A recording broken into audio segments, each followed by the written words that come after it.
The way that we wanted to end this year was to record a podcast based off of pretty much everything we want to include how we started to build Ideaify. Mm-hmm. Why software? It's a great question. I think before we get into all that, though, I'd like you to tell everybody about your background with software, because I think our journey comes chronologically. I think it starts with Blake and what he's been through in his own personal journey, meeting me, what he's taught me, and then Ideaify as a forethought. So I think let's start with you and how you got into the software space to begin with. Yeah, I've always really been into software ever since 2018. I had my first, everyone's been there, drop shipping, digital marketing, SMMA, and all that. And transparently, I transitioned from the service-based business, which was essentially at the time like an agency space, to now where, you know, that gap is really, I just want to focus on product rather than service deliverables.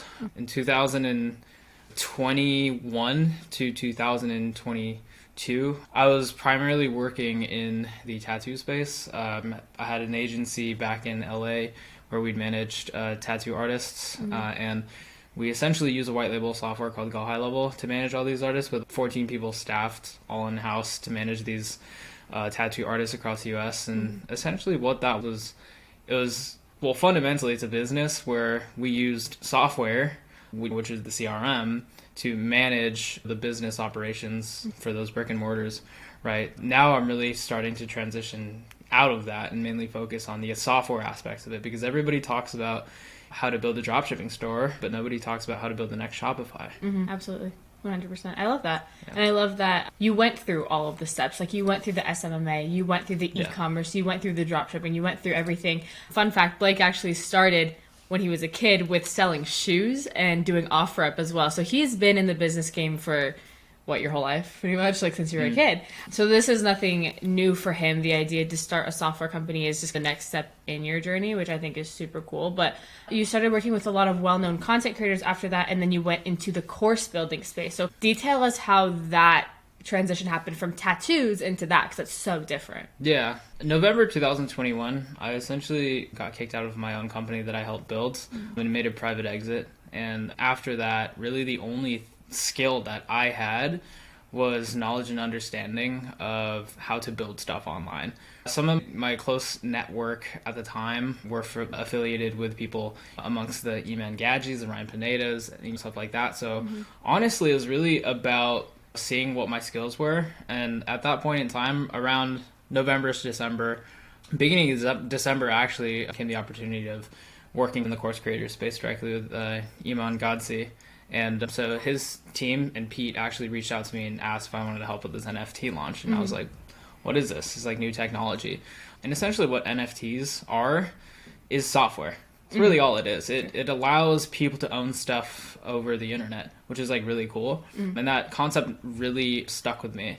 And an NFT is really just like a technology that allows people to pretty much see who owns what, essentially. So Eman he created an NFT that harnessed like a high level community. So that's the value behind it. And then in addition to that, he token gated courses. So this is something that I was really interested in. So I helped build that for the next 5-6 months.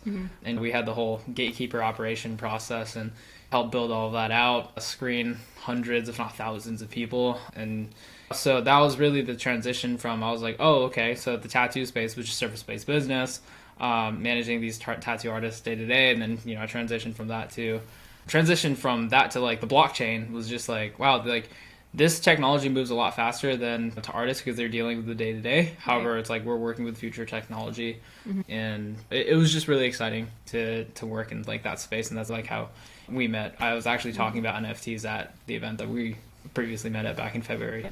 So would you say that your love for future tech started when you were working with NFTs, or started actually before then?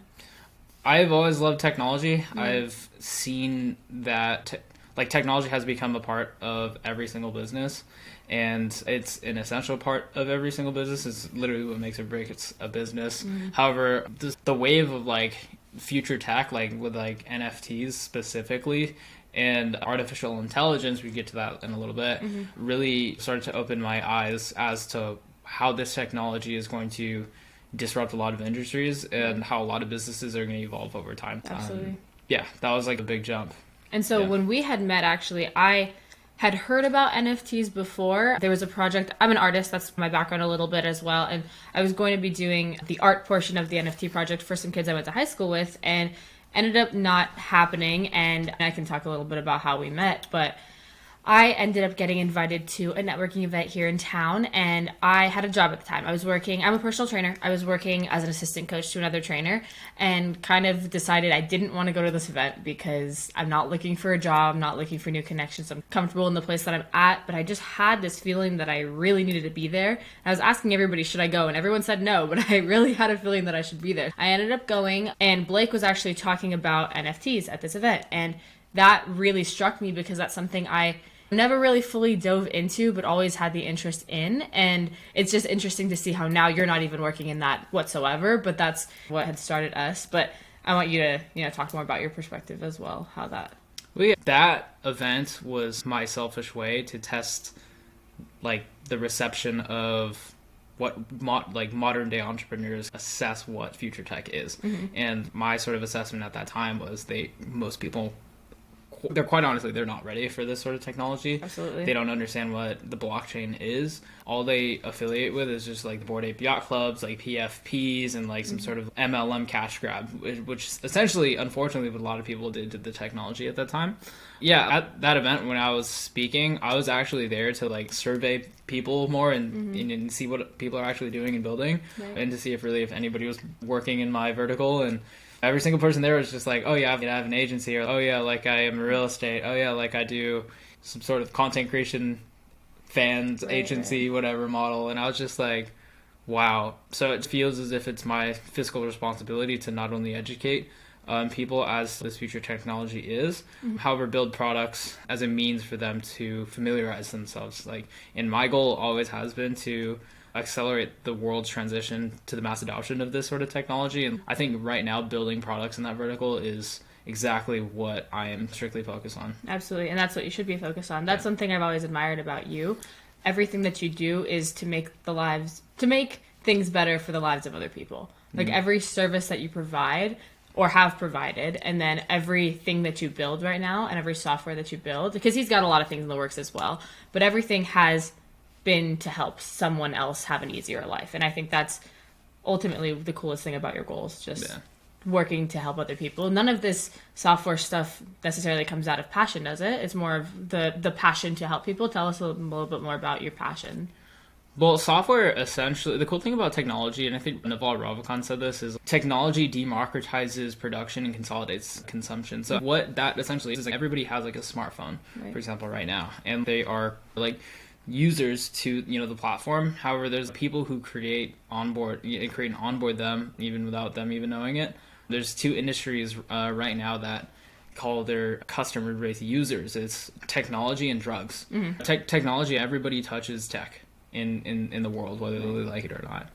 And my passion is to really create useful products for society. And it's just every single business that I see, like fundamentally, has some sort of constraint, has some sort of friction, has some sort of cog that I see, like, why isn't this cog working this way? And a lot of business owners aren't tech savvy. And from my experience, it's just one little adjustment can make an entire business 5, 6, 7x. Right. Technology has always allowed people to do that. During the SMMA and dropshipping times, I saw a lot of people, especially in like the YouTube space, get into they were scratching the surface on what technology was. Like people couldn't even wrap their heads around Barlow and being a middleman, or essentially not having a physical storefront and stuff that. But what is a physical storefront?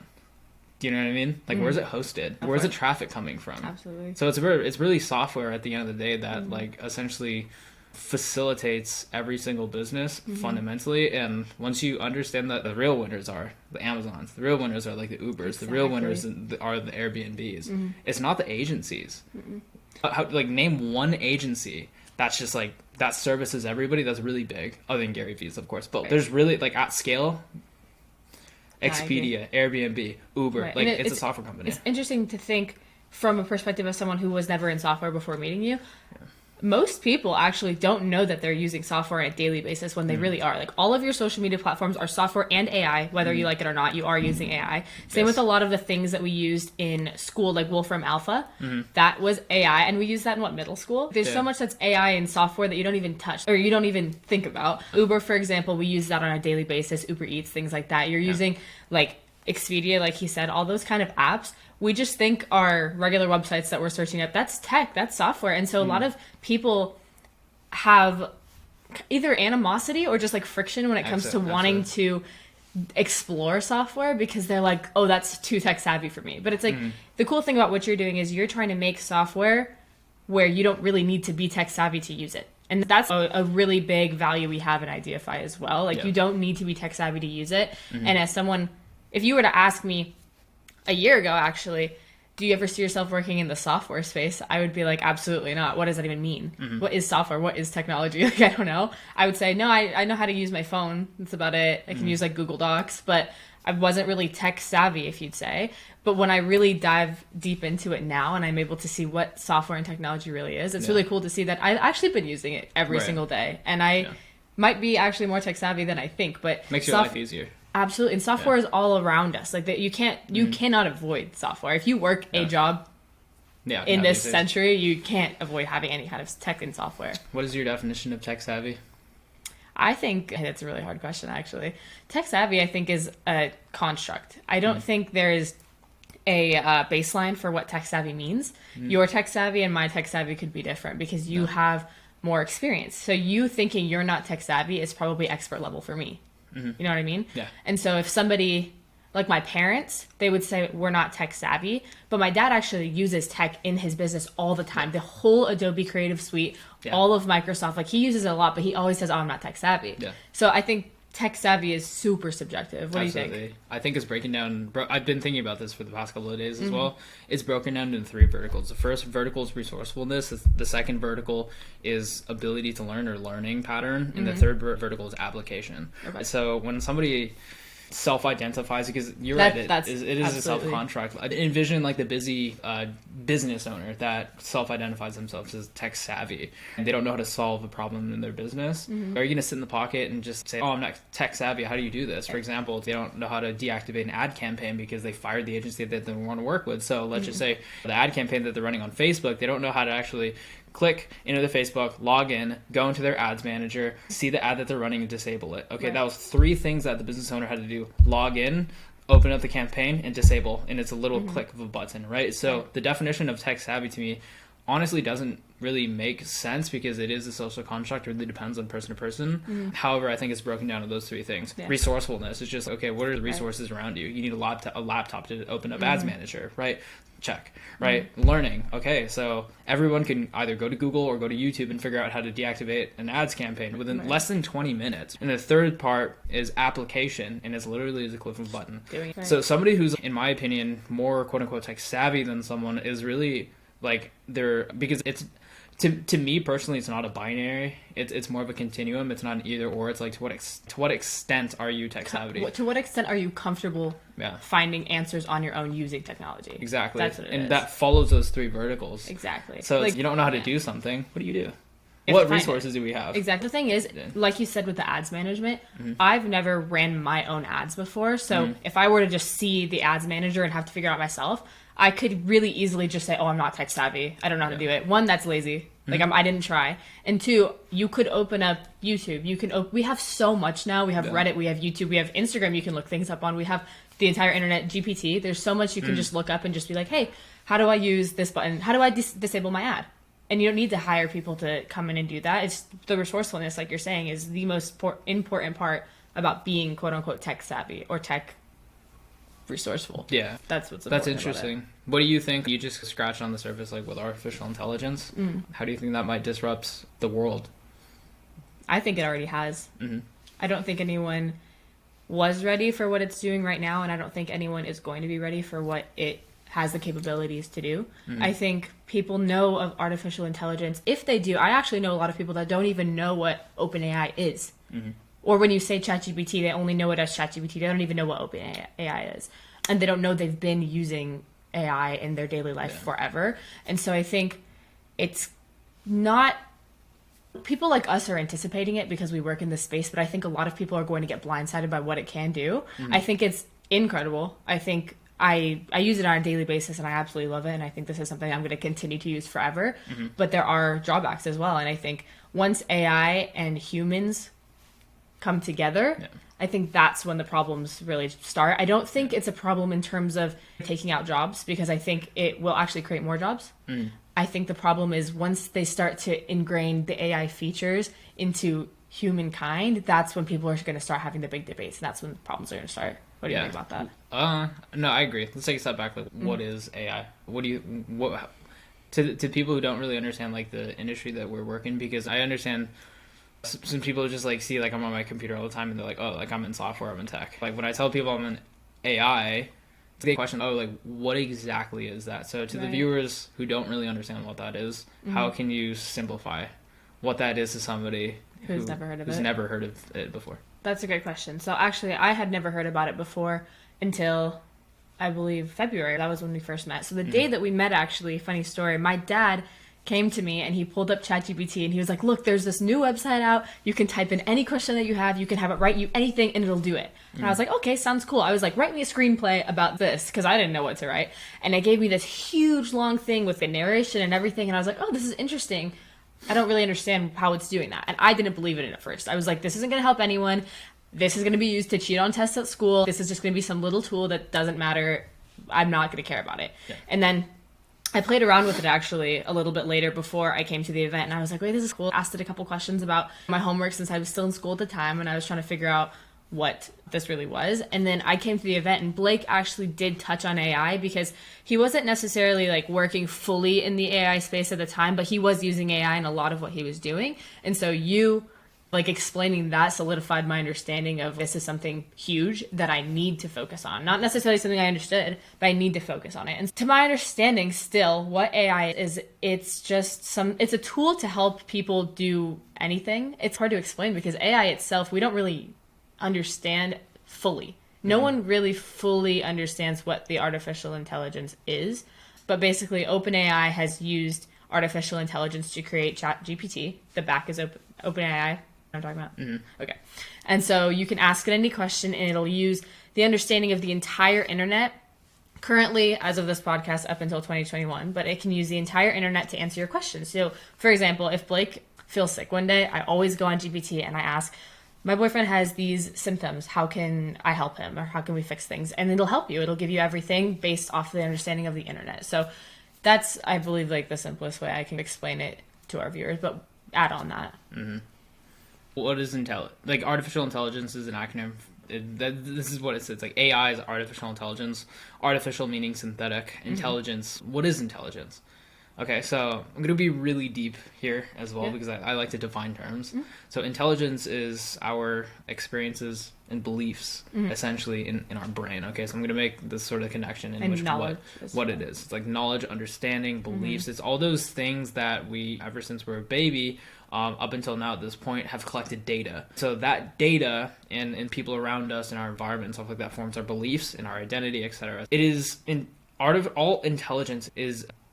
like it essentially just like condenses all the information, is able to come up with an output. That's essentially what it is fundamentally. For example, if I'm going to ask you a question and then you're going to give me a response, it's like those things were specifically from past experiences, based on my intelligence. Based off of your intelligence. Where it gets a little complicated, however, is, and this is some things that happen to us as humans as well too, and some things that happen in the computational sense is called, starts with an H, hallucination, right? It's where humans manufacture data, and we do it all the time.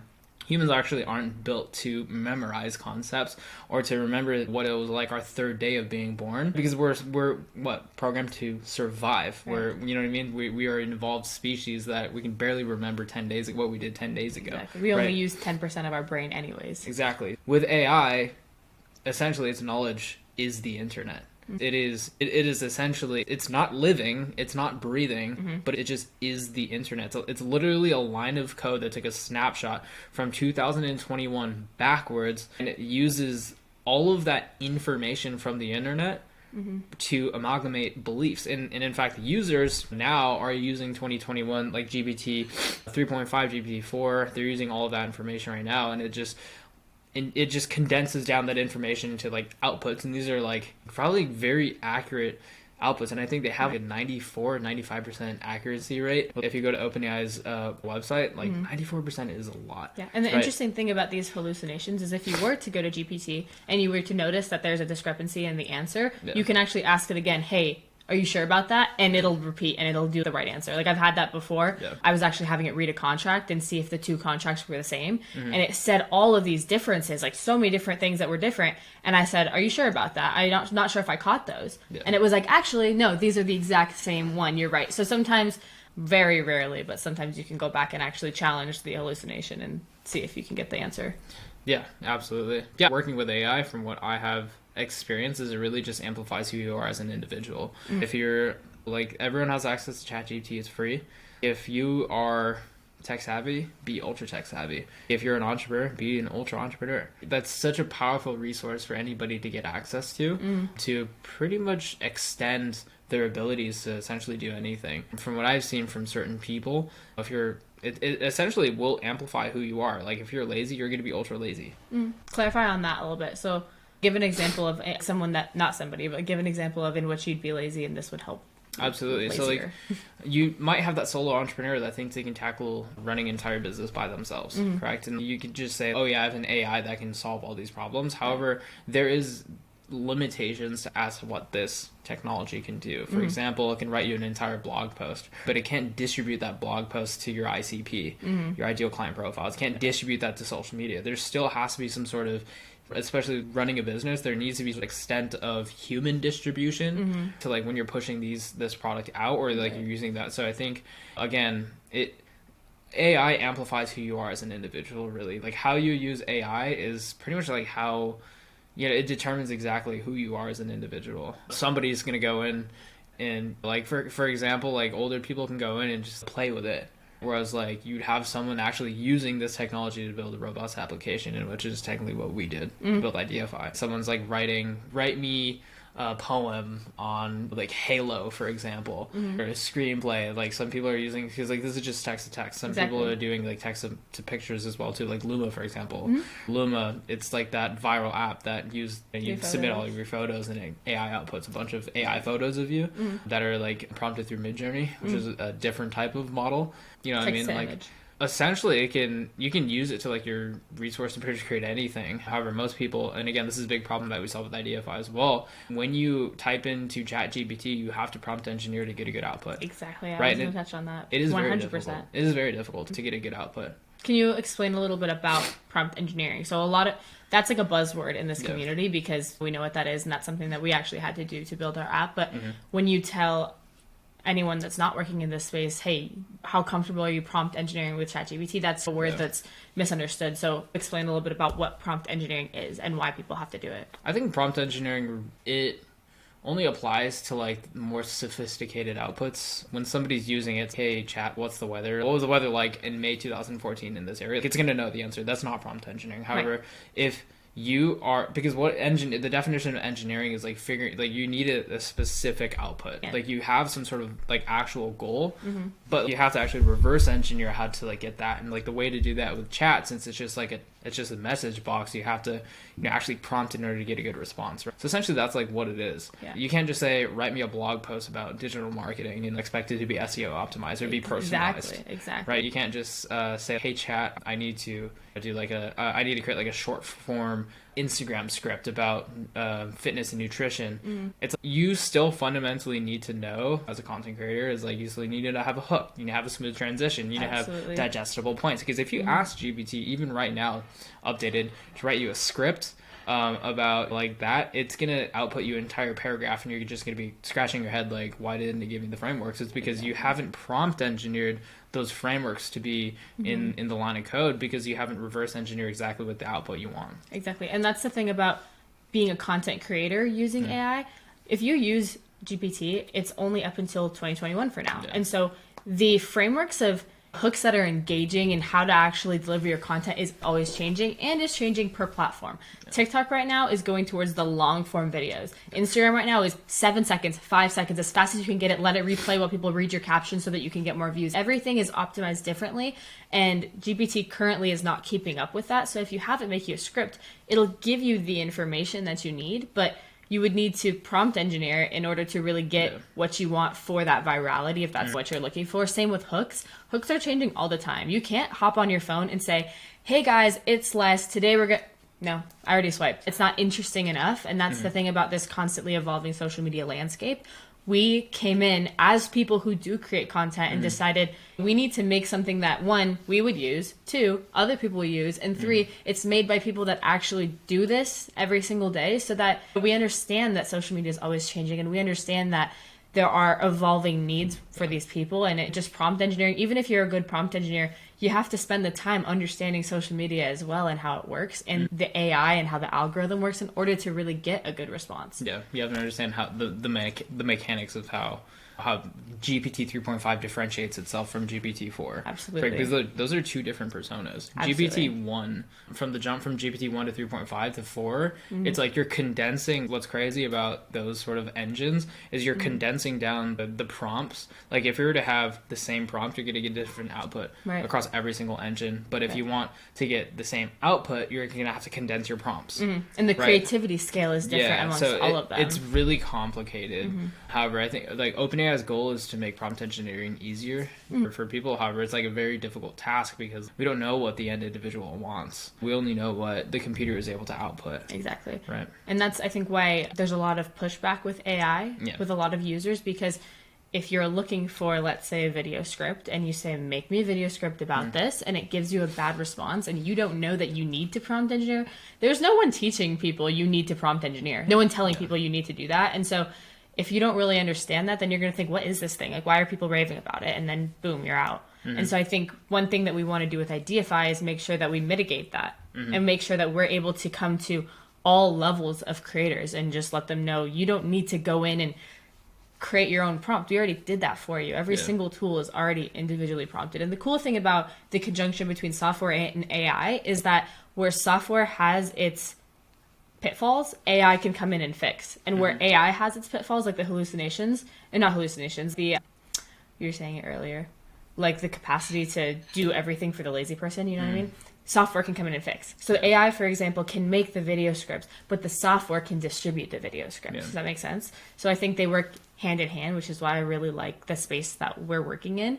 But I want you to go over a little bit more how we transitioned into doing AI and how we came together and worked on this together. What do you mean doing it?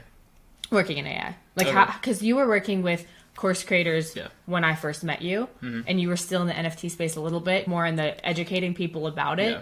So how come we transitioned into AI and software? Yeah, absolutely. I came across a tool, actually, a mini course generator, and honestly, I was like, how hard is it to build something like this? And quite frankly, it wasn't that difficult. Right now, these days, with technology that allows people to build applications without learning how to code, this no-code wave, is essentially, it's very similar to pre-Shopify. You'd actually have to HTML to Python, like your own store. You're going to have to figure out like payment processing, inventory management, etc. However, Shopify made it easy to create an online store within seconds, and that's without learning how to code. So we're starting to see this trend of no-code development software, which is like the Bubbles, which is the Glide, which is essentially the Adalos. Like, this is software that allows people to essentially build applications without being, quote unquote, like when you self-define as tech savvy and like when you're like, I don't know how to code, those are two different things. Absolutely. I don't know how to code at all. If that means tech savvy, I am not tech savvy. Not at all, no. But the transition between, because like we were technically in software, like we're building an info product, whereas like we're like, how can I build the actual product that distributes the products that we're currently wanting to build? And that's like a higher leverage play right over here. That transition was, we came across a solution which was like that mini course generator, and essentially we're like, why don't we just focus on building something like this? Because we did we were like thinking about like really pushing out course launch and your course as well too, and that was a really good idea. However, for me personally, I didn't want to contribute to that infopreneur space because it just didn't feel right to me. I could definitely help a lot of people build online courses, but for what? Like, information is free. Right, and I've seen you turn down multiple course creation projects. You actually, when we had first met, were trying to make me my course, and it was great. We had a great time building that together, and your offers were, I can take your course from A to Z and build everything. I have this thing that I'm building out where it's a course on how to make courses, and then you help people here and there with the courses. But I could see that in you, that you wanted to be that next mini course generator. You wanted to be that software that makes it easier to write the course content, record the course content, and do every step of the course creation process, which is why you took that and transitioned into using Bubble. So how did you find Bubble? How was Bubble the one that we chose in order to make our no-code app in the beginning? It's just, I don't remember the specific day, but I remember like searching in Google, like, how can I build an app without code? And Bubble is just like the first to pop up. So that's a good job, guys. Like, you guys have good SEO. Until like we went into like Bubble and like we saw, we created, like, it was actually before V1. We like, it was like a blank slate. So do you know, like when it said I gave you the option to like start from scratch, and I was just like, what is a workflow? I was like, what is the all templates? Of this? You're like, what are these? I was like, I don't know what's going on here. And it was a steep, very, like, Bubble still is an incredibly difficult and steep learning curve. And fuck, like, we just figured it out, honestly. Like, I'll be transparent. Like, we looked into the marketplace because Bubble has an amazing marketplace. It's like, why design the wheel when you don't have to, when you could just look at all the other different types of wheels out there. You're like, oh, this wheel works differently. This wheel, you know what I mean? And like, we just built on top of, since it is a no-code platform, we had to look into different templates within the marketplace that worked best for us. Our first one, it was a great template, but it failed. Well, and we didn't know that to begin with, too. Remember, we were using it, and we actually, like, completely built it out. It was almost finished, and we made the logo and did all the little, like, we were about to promo And stuff. all the front-end stuff, and we didn't realize that the engine we were working in the back end was not the right engine. We were working in, what, DaVinci 002? Texas DaVinci 002, yeah. Until we transitioned to 3.5 and then transitioned to 3.5 to 4. Because we realized going through this, Blake actually taught me how to prompt engineer. I didn't know how to do it before. I caught on pretty quickly, but I didn't know how to do that before. And so when I was prompting some of these tools, I remember I was so frustrated too. I was like, why is this not giving me the answer that I'm trying to get at? If I were to put this into GPT, like just ChatGPT, it's going to give me this answer. So why am I not getting the right answer? And then you were looking in the back end, you were looking in the code, and you realized, oh, this isn't even the one that we should be using. And so that's when we were in talks with our developer and really figured out, oh, maybe we should use a different engine. So talk a little bit more about how that process went for us. Well, when you build a software, it's not going to be perfect right off the gate. What was available, since we were incredibly early at that time in like March, April, May, really not. There weren't that many engines out there, templates that currently was available. Keep in mind, this is before GPT-4 as well. We didn't even have dev access to 3.5 at that point. There was like Texas DaVinci 002 or like nothing, essentially. Like, that process was interesting for us because like I had to look into what the application was, and like I saw all of the front end stuff, and we had to iterate a lot of the front end stuff. For example, it's like the website, we had to iterate the home page, the dashboard, the index, like the accounts page, like how, like the payment protocols and all that. Like that, again, a lot of it was like front end, but it was tremendously difficult to configure the back end. The back end is something that people don't talk about. It's like, how can you, right? And it's all logic as well too. And this is something that we've learned along the way. It's if somebody pays, right, then we'd have to grant them access to this plan. But first of all, you have to like define what that access is. Is it more tokens? How many tokens? What is it recurring? And again, what happens when, I'm going to be talking like in this language so that these people can make sense, is in the realm of developing no code, is what happens when their credit card declines. Do they still have access to that? And what are the pop-ups that they receive as well? Like, that's every a front end little thing, right? Yeah. Right, but every little thing, it's one thing triggers the next. So the moment that the credit card declines, do they get a notification? Do we get notified? And then is there like a trigger that they have no tokens anymore? Like, there's so many different functionalities that we're not working in the back end. Incredibly complicated, honestly. And the more that we worked in it, the harder it got, to be entirely honest. It was a very steep learning curve. But I think right now, like, I understand how applications work in a different perspective. Working, because we actually didn't do we didn't write a single line of code. However, like I had to configure a lot of the workflows, and there were days where it's just fucking, we had a list of all of these things that just weren't working, and we're like, what do we do? And then our developer just wasn't being responsive because like we essentially purchased the snapshot, and then she's just busy, and we're just like, we have to figure this out because like if we get users, like it's not going to work, right? And again, it really felt like playing whack-a-mole because the minute that something would get fixed, 10 other problems would have, and I was just feeling so bad myself because I don't want to keep coming to our developer with our problems and saying, this didn't work for me, this didn't work for me. And there was one period of time that it was so hard for us because Blake's device was working. Things were working on your end. And then mine and your brother's and your mom's weren't. And it was just so tough for us because, you know, what happens when some people, one demographic of people have their devices working for the app and then another doesn't? Is it are we using different search engines? Are we using different Wi-Fi speeds? There's so much that goes into it that it was really difficult to overcome at the time. Yeah, but like building our own app is tremendously difficult, and it's expensive to scale at that point because it's just like it requires so much user testing. This is exactly what you have to do to build an app. It's not going to be perfect from day one. It's not going to be perfect from like my perspective is like when you're building an app, like if you're actually like going through the iterations of like user feedback and then you're relaying that over to your developer and then you iterate that feedback.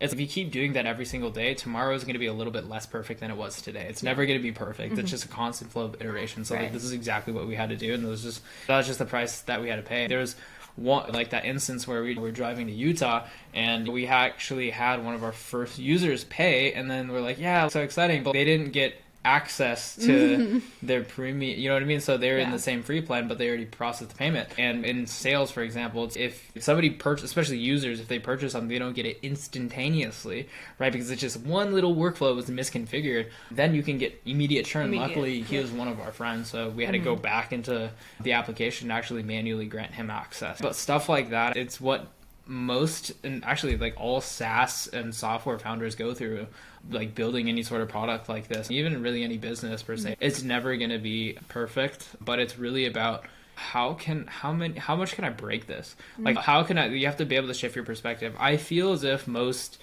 SaaS and software people want to build a perfect product. Then again, like I read this somewhere, it's like if your product, if you're not embarrassed by the first iteration of your product, and like you put it out there on the market, and like you're gonna launch too late. Like you have to launch in like these phases where it continues to get better. This is why software has updates. This is why most of the apps like you have to update, is because users, which are the people using the platform, typically complain or give feedback. You know what I mean? And this feedback is so valuable to a company and a software company especially. Absolutely. So you have to relay that feedback over to the devs, and they have to fix it and get more user testing.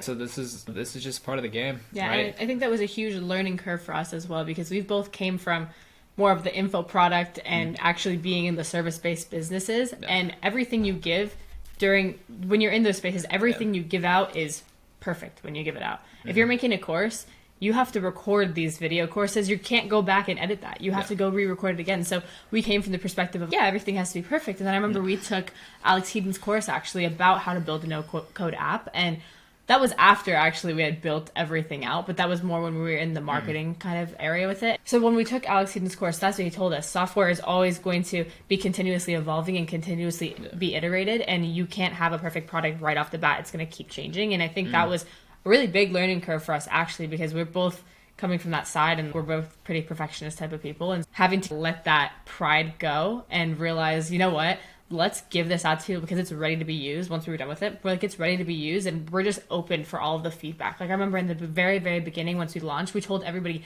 give us feedback. Don't give us your credit card, give us feedback. Like we want to know everything that you break our app. Go in there and tell us what's wrong. And when people give us feedback, it's not a shot to the heart. It's thank you. Oh my gosh, I wish I noticed this myself. So I think feedback is absolutely the most important part of building software. I agree. Absolutely. Working in the info product space as well too, like you have such like a thin layer of marginal error, because you can't just like script everything and record everything, be like, oh shit, I forgot to, I shouldn't have said this, or oh man, like I have to like say this again differently, because you have to go back and re-record. However, like when you're building a product, like you always have to constantly get feedback before. And I think what most infopreneurs do is like they try to build out, it's the same fundamentals. It's principles and fundamentals are the same. It's like you have to collect feedback before you launch a product, right? The same thing. It's like if you're going to build a course, you have to ask, why ask 10 people when if you have 3,000 followers? why can't you ask 100% of them and try to get their feedback in order to build the product instead of trying to build the product and move to the market? Why not? Because see if it's needed first. the first, I would say 0 to 90 days when you're building a software, the users have more of the truth and definitive answers than you think you have in your brain. Because the users are going to they're going to inevitably determine what they're going to be using at the end of the day. Like, they're going to provide you ideas, and you have to be so, like, thick-skinned and as to, like, because, like, you will get a lot of, you can't really take anything personally now these days. And if somebody's like, hey, I don't like this idea of the app, I won't buy it, there's two scenarios. It's either you're probably talking to the wrong person, or like you're talking to the right person, but they're giving you good feedback, right? Either or, you're still gonna have to make that justification of, oh, this again that's qualitative data. However, like, you have to scale that and think bigger. It's like, how this is one out of the 100 people. Absolutely. The 99 others, for example, that said otherwise. This person doesn't matter, right? If the 99, if let's just say 80% of them said that, let's just say, oh yeah, they're giving you, again, qualitative data. I like this feature, but I don't really see myself using it. However, I like this. And whatever this was, 30 or 40 other people out of the 90 people said that they use your software. They said that same thing, like that feature. You better include that feature in your MVP, or at least your next iterations of the launch. Right? Exactly. You can't hold too much weight to other people's opinions unless everyone's saying the same thing. Like, we've had a couple people in the beginning that were giving us login issues, and at first we were like, oh, okay, 1 or 2 people, and then we realized we were getting an influx of them, and we were like, you know what, yeah, we should sit down and probably fix this. But that's something that we didn't take to heart. Yes, we built the app, but that's not offensive that you had a problem with that. I'd rather everybody get into the app than have that kind of issue. But transitioning a little bit, so when you were working with course creators and you, like myself, and you were helping people build their courses, let's talk a little bit more about why Ideaify, why content creators, why entrepreneurs, why digital marketers. Like, why was that kind of, what was the shift that we took to go that route instead of continuing with this course creation thing? Yeah, the thought process behind that, I felt bad contributing to the infopreneur space, because, okay, let's break down what an infopreneur is. Somebody who sells an info product. What is that? It's information. What is information? Like, it's just stuff. It's knowledge, right? Yes, information. I'm not talking about access. I'm talking about general information about wanting to, for example, if I was wanting to create a course on branding, and it's gonna be regurgitated some way somehow, correct? Right. So I felt bad as, like, helping more and more people release regurgitated information, or like under like their branding criterion. With artificial intelligence, it's just like you use it as an actual tool. So it's, would I rather teach somebody how to write a blog post, or can I just build a tool that just does it with a few inputs? Absolutely. And that's really caught me. And I think fundamentally I love online education. I use YouTube and Google every single day. I really believe that traditional education and all of that information is inextricably out of date. I really also believe that the internet, and also the evolution of the internet with AI and everything, is going to advance way faster than we think.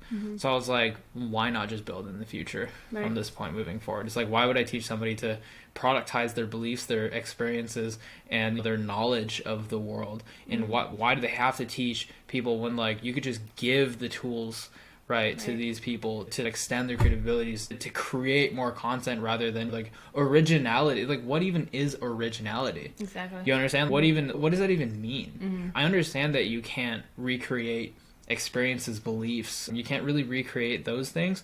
However, if you teach somebody how to do dropshipping store step by step, it's like the person typically, and I don't want to move in tangent, but typically the person in the info product space with more followers is able to sell more. Why is it? Because of leverage, right? It's leveraging clout, right? You're a personal trainer, correct? You have a lot of followers on Instagram. What are you at right now? Like over 100K versus, let's just say, someone who has more credentials than you, like they're at 2K, right? The person, unfortunately, now these days, right, who has more of an influence rather than the person who has more of a credentials is going to be trusted more, correct? Exactly. So I was like, what do I want to contribute to? Do I want to contribute to getting these people richer, or do I want to contribute to those people with certifications, knowledge, and actually like a baseline fundamental and like the principles of like their vertical to help them expand their business? So it was a no-brainer for me to just transition into, let's go ahead and build tools that sort of democratize education, right? Because this is the tool that we built. We're democratizing education. We created a tool for really somebody to come in, and I understand that like information is free. However, it's like when somebody comes in and uses our platform, it's why can't the business owner who runs a food restaurant, like a local business, 10 minutes away from this house, use our software to write a blog post about themselves? Because they don't know, they're not quote unquote tech savvy. They don't know, like they don't understand social media. They didn't even want to touch social media. They hired their, let's just say their niece or their nephew to manage their social media. It's like, why can't they use our tool to help 10x their distribution? Absolutely. Using some of the most cost-effective and affordable and honestly one of the most innovative tools on that exists currently. That's really what I really believed in. Like this is why those projects were coming to me, and they're like, I'll pay you $25,000 for a course bill. I'll pay you this for like consulting. I said no to all of those, and call me crazy, but my passion for the future of like this technology is 10 times worth way more. So I was like, wanting to allocate more of my time and my energy towards this sort of vertical more than trying to get a quick buck. I hate the freelancer trap. I don't like service-based businesses. We can talk about that later. However, it's like this technology needs to be used and it needs to be created correctly. And I think what's really important to note about what you just said is software is not for everybody. Starting a software company is absolutely not for everybody because you have to detach from the short-term goals. If you're somebody who may be living paycheck to paycheck, or maybe you just need that money quick, you cannot be in the software space because you're going to have to wait. You're going to have to, from the beginning, unless you are VC funded, you're going to have to bootstrap everything yourself. And that's going to be very costly. And so you have to see that further goal for yourself and actually every single day put in that work to be able to get there. Because for us, for example, we trapped ourselves in the house for 6 months, just like really focus on building this. I've got tons of videos of us just different. Our like vacation is going to upstairs, going to the roof to work. Like we were in so many different locations of the house, different coffee shops, different places just to sit down and work. And neither of us were making a flow of income during that through software. Maybe a couple consulting gigs here and there, but like it wasn't constant. Right. And I was still doing my training too, but it wasn't anything that I was working towards in the grand scheme of things. But there's a lot of people that have questioned both of us. Why don't you just sell your company? Why don't you just start another job? Why don't you just start applying for new jobs? Like, start becoming a real estate agent. There's so many things that people have said to both of us. Like, why don't you guys just do something to make money right now? And it's really hard to explain to a lot of people that we are building in the future. And that's why it's so important to note that software really isn't for everybody.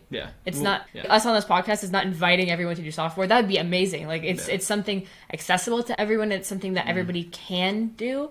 But it's not for every kind of person. I would definitely not recommend building a software company for the everyday entrepreneur. Like when I'm like looking at, because recently I'm watching a lot of like software, like SaaS entrepreneur individuals, and it's a cutthroat market. It is a cutthroat market. It is hard to build a software company. Like you need liquidity. You need to build this. Like you need, and realistically, anywhere from like $5 to $10 grand. And if you don't have that, like you need to learn how to actually build and code yourself. If you know how to do that, you're gonna have to buy the course of the education. You're gonna have to spend at least 4 or 5, maybe 10 years in like the development space in order to understand that. So like you need like these skills, and quite frankly, it's pretty expensive to find or at least try to acquire these skills.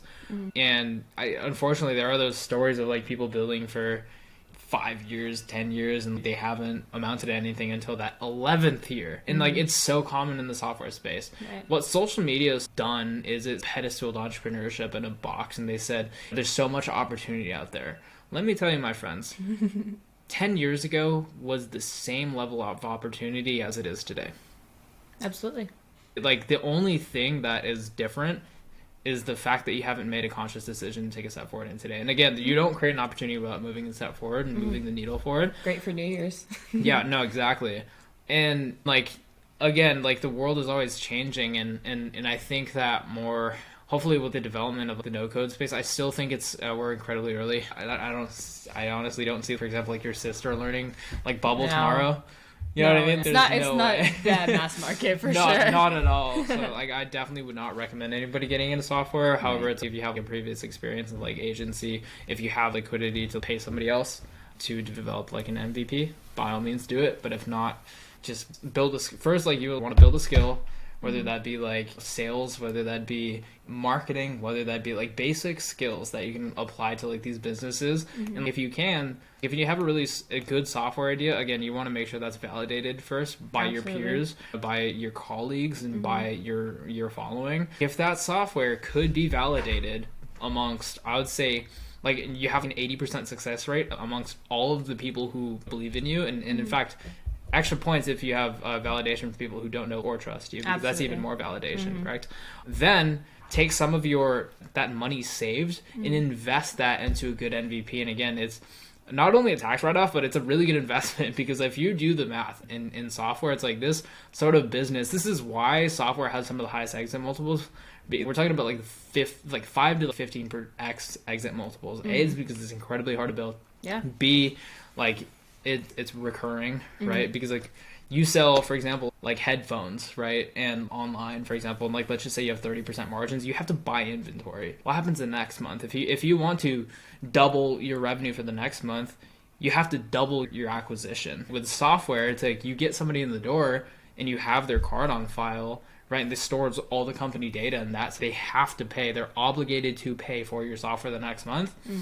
Now you can think of like the value of that customer multiplied by 12, because you can bank on the fact that they're going to pay you every single month for the next 12 months. Right. So this is typically why the exit multiple between software and like local biz, for example, or like an agency, is usually between the 5 to 15x multiple. And the difference between the headphone brand and software is if you buy headphones, you only need that one pair of headphones. Unless you break it, then you can come back and be a returning customer. But other than that, they don't have too much retargeting. And so when it comes to software, yes, you have your card on file, but you don't really need to do as much acquisition if you have a big customer base. You really just need to retain those customers by continuously providing them value and having a product that sells itself. That's one thing that you've actually taught me. Marketing is pretty important when it comes to software companies. However, just having a good product that sells itself because of how valuable it is the most important part of building the product. Yeah.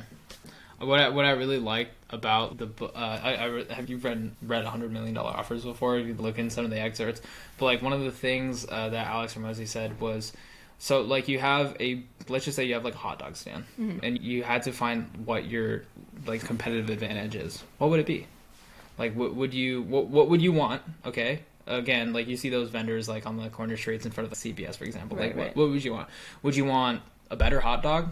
Right? Would you want like the secret flavor that nobody knows? Would you want like the branding? Do you want like a clean website, like all that? What would your competitive advantage be if you're like a hot dog stand?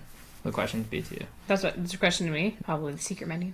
Secret menu? No. Secret menu, better hot dogs, everything.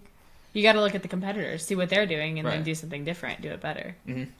What I said that as well too, but like what blew my mind is when Alex Hormozi said like one competitive advantage that he'd want is a starving crowd. So this really comes to the question. It's like entrepreneurship, especially with SaaS, is there's 3 levels to it.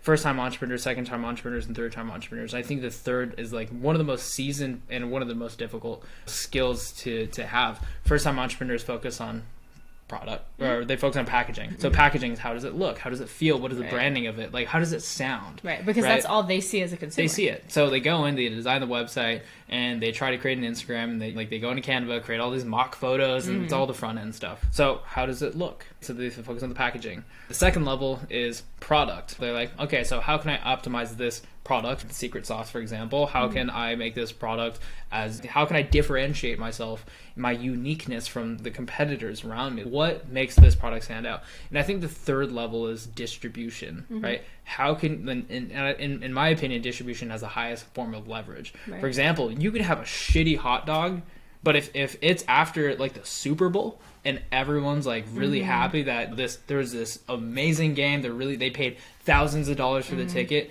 and you're that one hot dog stand, you're gonna run out of fucking hot dogs. Yeah. That's what happens every time you leave a concert, every time you leave a sports game. There's always those hot dog stands outside. You see lines for miles. Yeah, absolutely. Makes sense. So when you enter the game of software, you have to understand that you have to have those 3 things.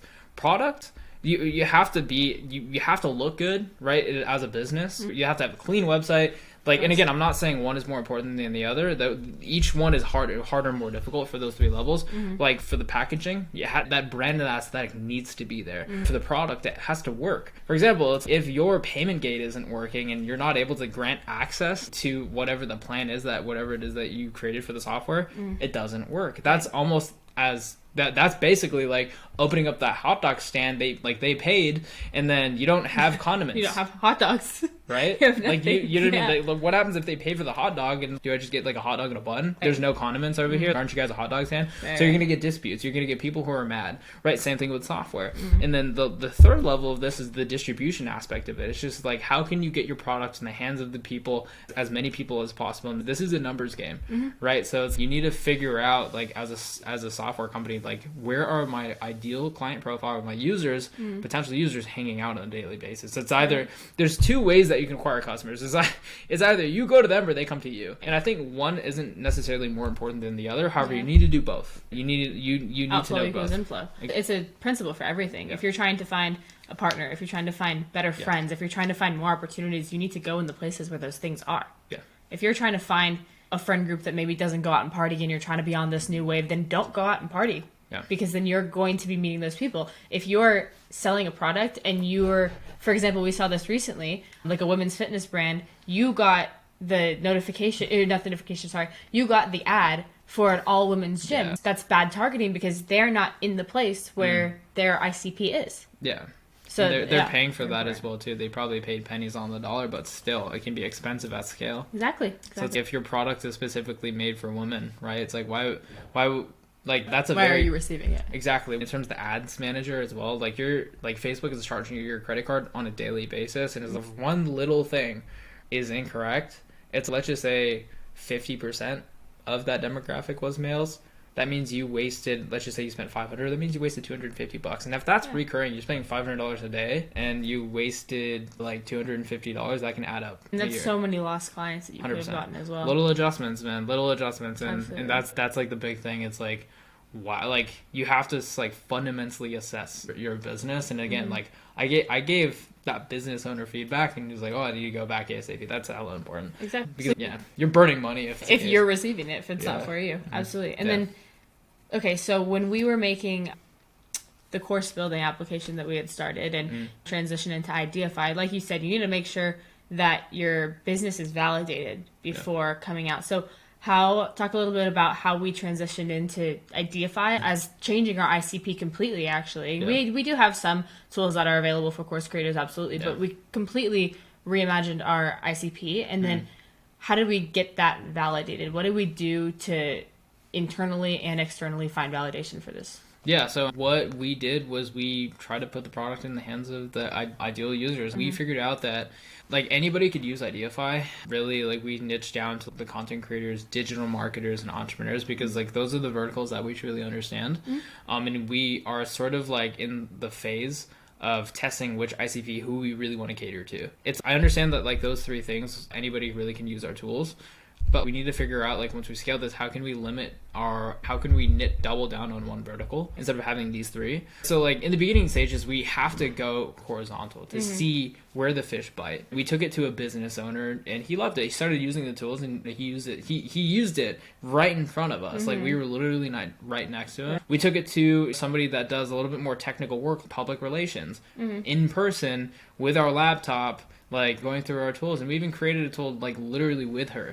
We did this we ran a demo, multiple demos over like Zoom, getting the reception. Media managers as well. Social media. Business owners, social media managers, PR managers. Yeah. A lot of content creators, artists, music artists. There were so many people that we helped that we had as feedback for which ICP we wanted to go for. Absolutely. So the question was just like, how can we test the reception based off of this?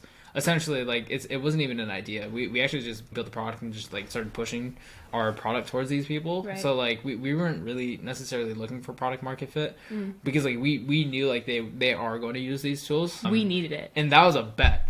But like the fact that like they said yes and we're like we won that was great. Right. It's like we needed to do it because like these are the tools that we use quite frankly on a daily basis as well too.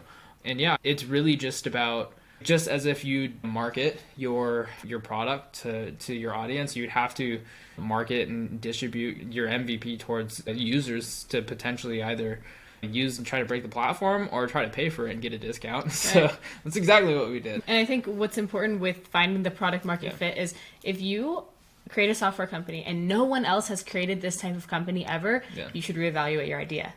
And that's like a little bit controversial in a lot of businesses because if you're someone who, there's a lot of software companies that have built a similar idea and maybe they just aren't getting it right in your eyes, maybe that's what you should be going for. So in our instance, a lot of the market research we did was actually looking into other companies that did the same thing that we had in our idea, seeing we signed up for all of their accounts and we really just looked into their platform and saw every single thing that they do and saw what we could do to fill in those gaps that they had. Better, absolutely. What we could do better and what we could do, filling them in, making things more user-friendly, because the thing is, we are our ICP, and that is our competitive advantage here. A lot of the people that built those companies that we're looking into and trying to find for market research are not the ICP. They are not the content creator. One of them, I'm not going to name names, but one of their founders has 80 followers. And that's totally fine, but that's not a content creator. That's not somebody who creates content on a daily basis that would actually use this app. And so I think that's why Ideaify is so, it's like our baby. Like that's so like near and dear to us because that's something that we used in the making of it, we use on a daily basis, and we will continue to use. Even if we go on and we make more software companies, which we will, Ideaify will still be something that we will always use. And that's product market fit right there. Yeah, absolutely. Yeah, we would never build the tool that we wouldn't use on a daily basis. Like I see myself using this. Like even if the models will change. And we'll keep updating. I see us having like an optional drop down where it's, do you want to use 3.5? Do you want to use GPT-4? Do you want to use GPT-10? Just the future updates in which we're going to have to adapt. However, I don't see the actual like Ideaify in and of itself fundamentally changing that much. But I do have a question for you though. Sure. I remember when we first started Ideaify, I was actually opposed to the idea of having a creative assistant. Remember when we were using Mini Course Generator, they had their kind of AI credits here and there that you're able to use. I never used them. I never really cared for them. I was like, I can do it. And so I remember when we built Ideaify, I was like, why do we need a creative assistant when we can just prompt all these tools? So I want you to talk a little bit more about how you changed my idea on that and what the real reason is for a creative assistant and how impactful it is for our platform, because I think that is one of our most powerful assets in Ideaify. Absolutely. So essentially it's just like another tool. For example, we have over 30 like pre-prompted tools that are pretty much ready to go. You fill in the inputs. However, those tools aren't fully interoperable, and I think you get the most value from using just like one of those, for example, one of the tools in our toolkit, in addition to the AI creative assistant that helps you formulate a better response, right? In which we didn't really have that. My belief was we need to do what ChatGPT is doing. So I was like, what is ChatGPT? It's a conversational chatbot. Humans like to have conversations with other humans. We are societal creatures, right? We like to build and make and use our own tools. However, humans like talking to other people. So I was like, we need this. This is just like having like a car without a steering wheel. Like we need this creative assistant to be in our application, unless people are just going to be using our tools like once, twice, realistically 3 times until they hit the capacity of however much like they get capped at the free account, and then they're probably not going to use it. So when they use creative assistant and it can actually recognize some from a previous response, they're able to like edit and again, like what the creative assistant actually helps the user do is what helps them prompt engineer. So with the toolkit, they get a really good output out of, for example, from the frameworks we pretty much asked for. They use that information to go back into our creative assistant. And they use that to optimize, to further prompt engineer by asking the user questions on what they want to get. So the creative assistant is fully prompted to be really that distributor of, okay, so I see what you're trying to make. Let me suggest to you, or might I recommend you do this because the platform that you're trying to go for is Instagram. This is how the Instagram algorithms work. But if you're creating if you use a short form script tool and you have this, but it doesn't really sound like what you want it to, you bring it over to the creative assistant, and it's going to further optimize that based off of what you want. And it's pretty cool because you prompt engineered without really needing or having to like learn how to do that in the first place. Right, and I'll clarify on that more. We have those community prompts. So once you open up the creative assistant, you can type in your own thing, edit this, make this better, but there's also, can you make this sentence shorter? How can I make this more optimized for my brand? Can you make this paragraph longer? Can you take out colloquial language? There's all these little prompts that we have on there that you can go ahead and click. You don't have to prompt engineer for yourself, because once you click on it, it says, okay, send me what you have. Every tool, every single output has a copy button. You copy, go straight to the creative assistant and go put that in there. And I think that's the most valuable thing that Ideaify has, is the interoperability between tools and the creative assistant. For example, I could go on thinking I'm just going to make a reel. Actually, I'll give you an example. I had a user that I was speaking with, and we did a demo call, and she was asking me, how do I make reels? I need tips on how to make reels. I need to know how to make it. I need to know what to say. I need to make the reel. Like, she just asked for all this advice. And I said, you know what? I don't have one answer for you. Yes, our short form script tool is for making tools, but what if you don't like the hook of it? Then we have our video hooks tool. You can also use them both. What if you don't know what idea you have for this? What if she was a real estate agent? I'm a real estate agent. I want to talk about real estate. Who are you talking to? Oh, use the target audience tool. Maybe you need to find your niche first. Use the niche finder tool. Once you found those things, maybe you need to come up with ideas, content topic ideas. Like, every tool can be used in conjunction together. And let's say you make that video script. It's amazing. You recorded it. We also have free resources where we teach people how the setup even looks like. This is the setup that we use to record our content, but we teach people what to buy and everything like that as well. And so after she comes up with her video and creates the whole thing, how do you repurpose that for another platform? For example, if she wrote about real estate and had a whole reel about it and she wanted to make it into a blog post, we have our blog post tool, but we also have content repurposer. So you can put that whole script in, choose your platform from the drop down, and repurpose it. So I think the thing that gets me most excited about Ideaify is that every tool can serve a different person, and there's so many tools that can serve the same purpose as well. And you might think that you only need one, but you might actually need to have found that target audience first, or maybe you needed to do your branding first, or maybe yes, you have everything put together, but you're not a good marketer and you need to do the SEO optimization portion too. So there's so many tools for really everybody, and Ideaify really guides everybody through each step of the content creation process, which is the pinnacle of what we started with Ideaify. Yeah, I mean, the main premise of Ideaify really is to extend somebody's creative abilities. Why? Now these days you don't really need to be tech savvy, or now these days you really don't need to be such a trained copywriter or to write in PR or to write a blog post anymore. In fact, you can use tools like AI to help streamline and expedite that workflow. So we essentially created for anybody to do pretty much high level creative work. It empowers people to create. If you run a business now these days, you have to output content online in order to stay relevant. You do. So at what expense? If you're, let's just say, a local brick and mortar entrepreneur, you probably have to try to outsource this social media management job to some college kid, which is totally fine. But imagine if you were to pair that college kid with a tool like this, that's able to understand that business, that's able to, use and play around with AI, that's able to output all of these amazing posts, just relaying it back to the business owner, be like, hey, you need to record a video, here's your script, go. Or here's a blog post, put this on the website. Or here's sort of the design aesthetics or the typography that we should change on the website, go. Right? Absolutely. Or here's some trends that are happening currently in our industry right now that we need to stay on top of in terms of social media, go. What does that help with? Everything. Distribution. Well, that as well, but it helps with the person creating the content for the business owner, but the business owner can use it himself too.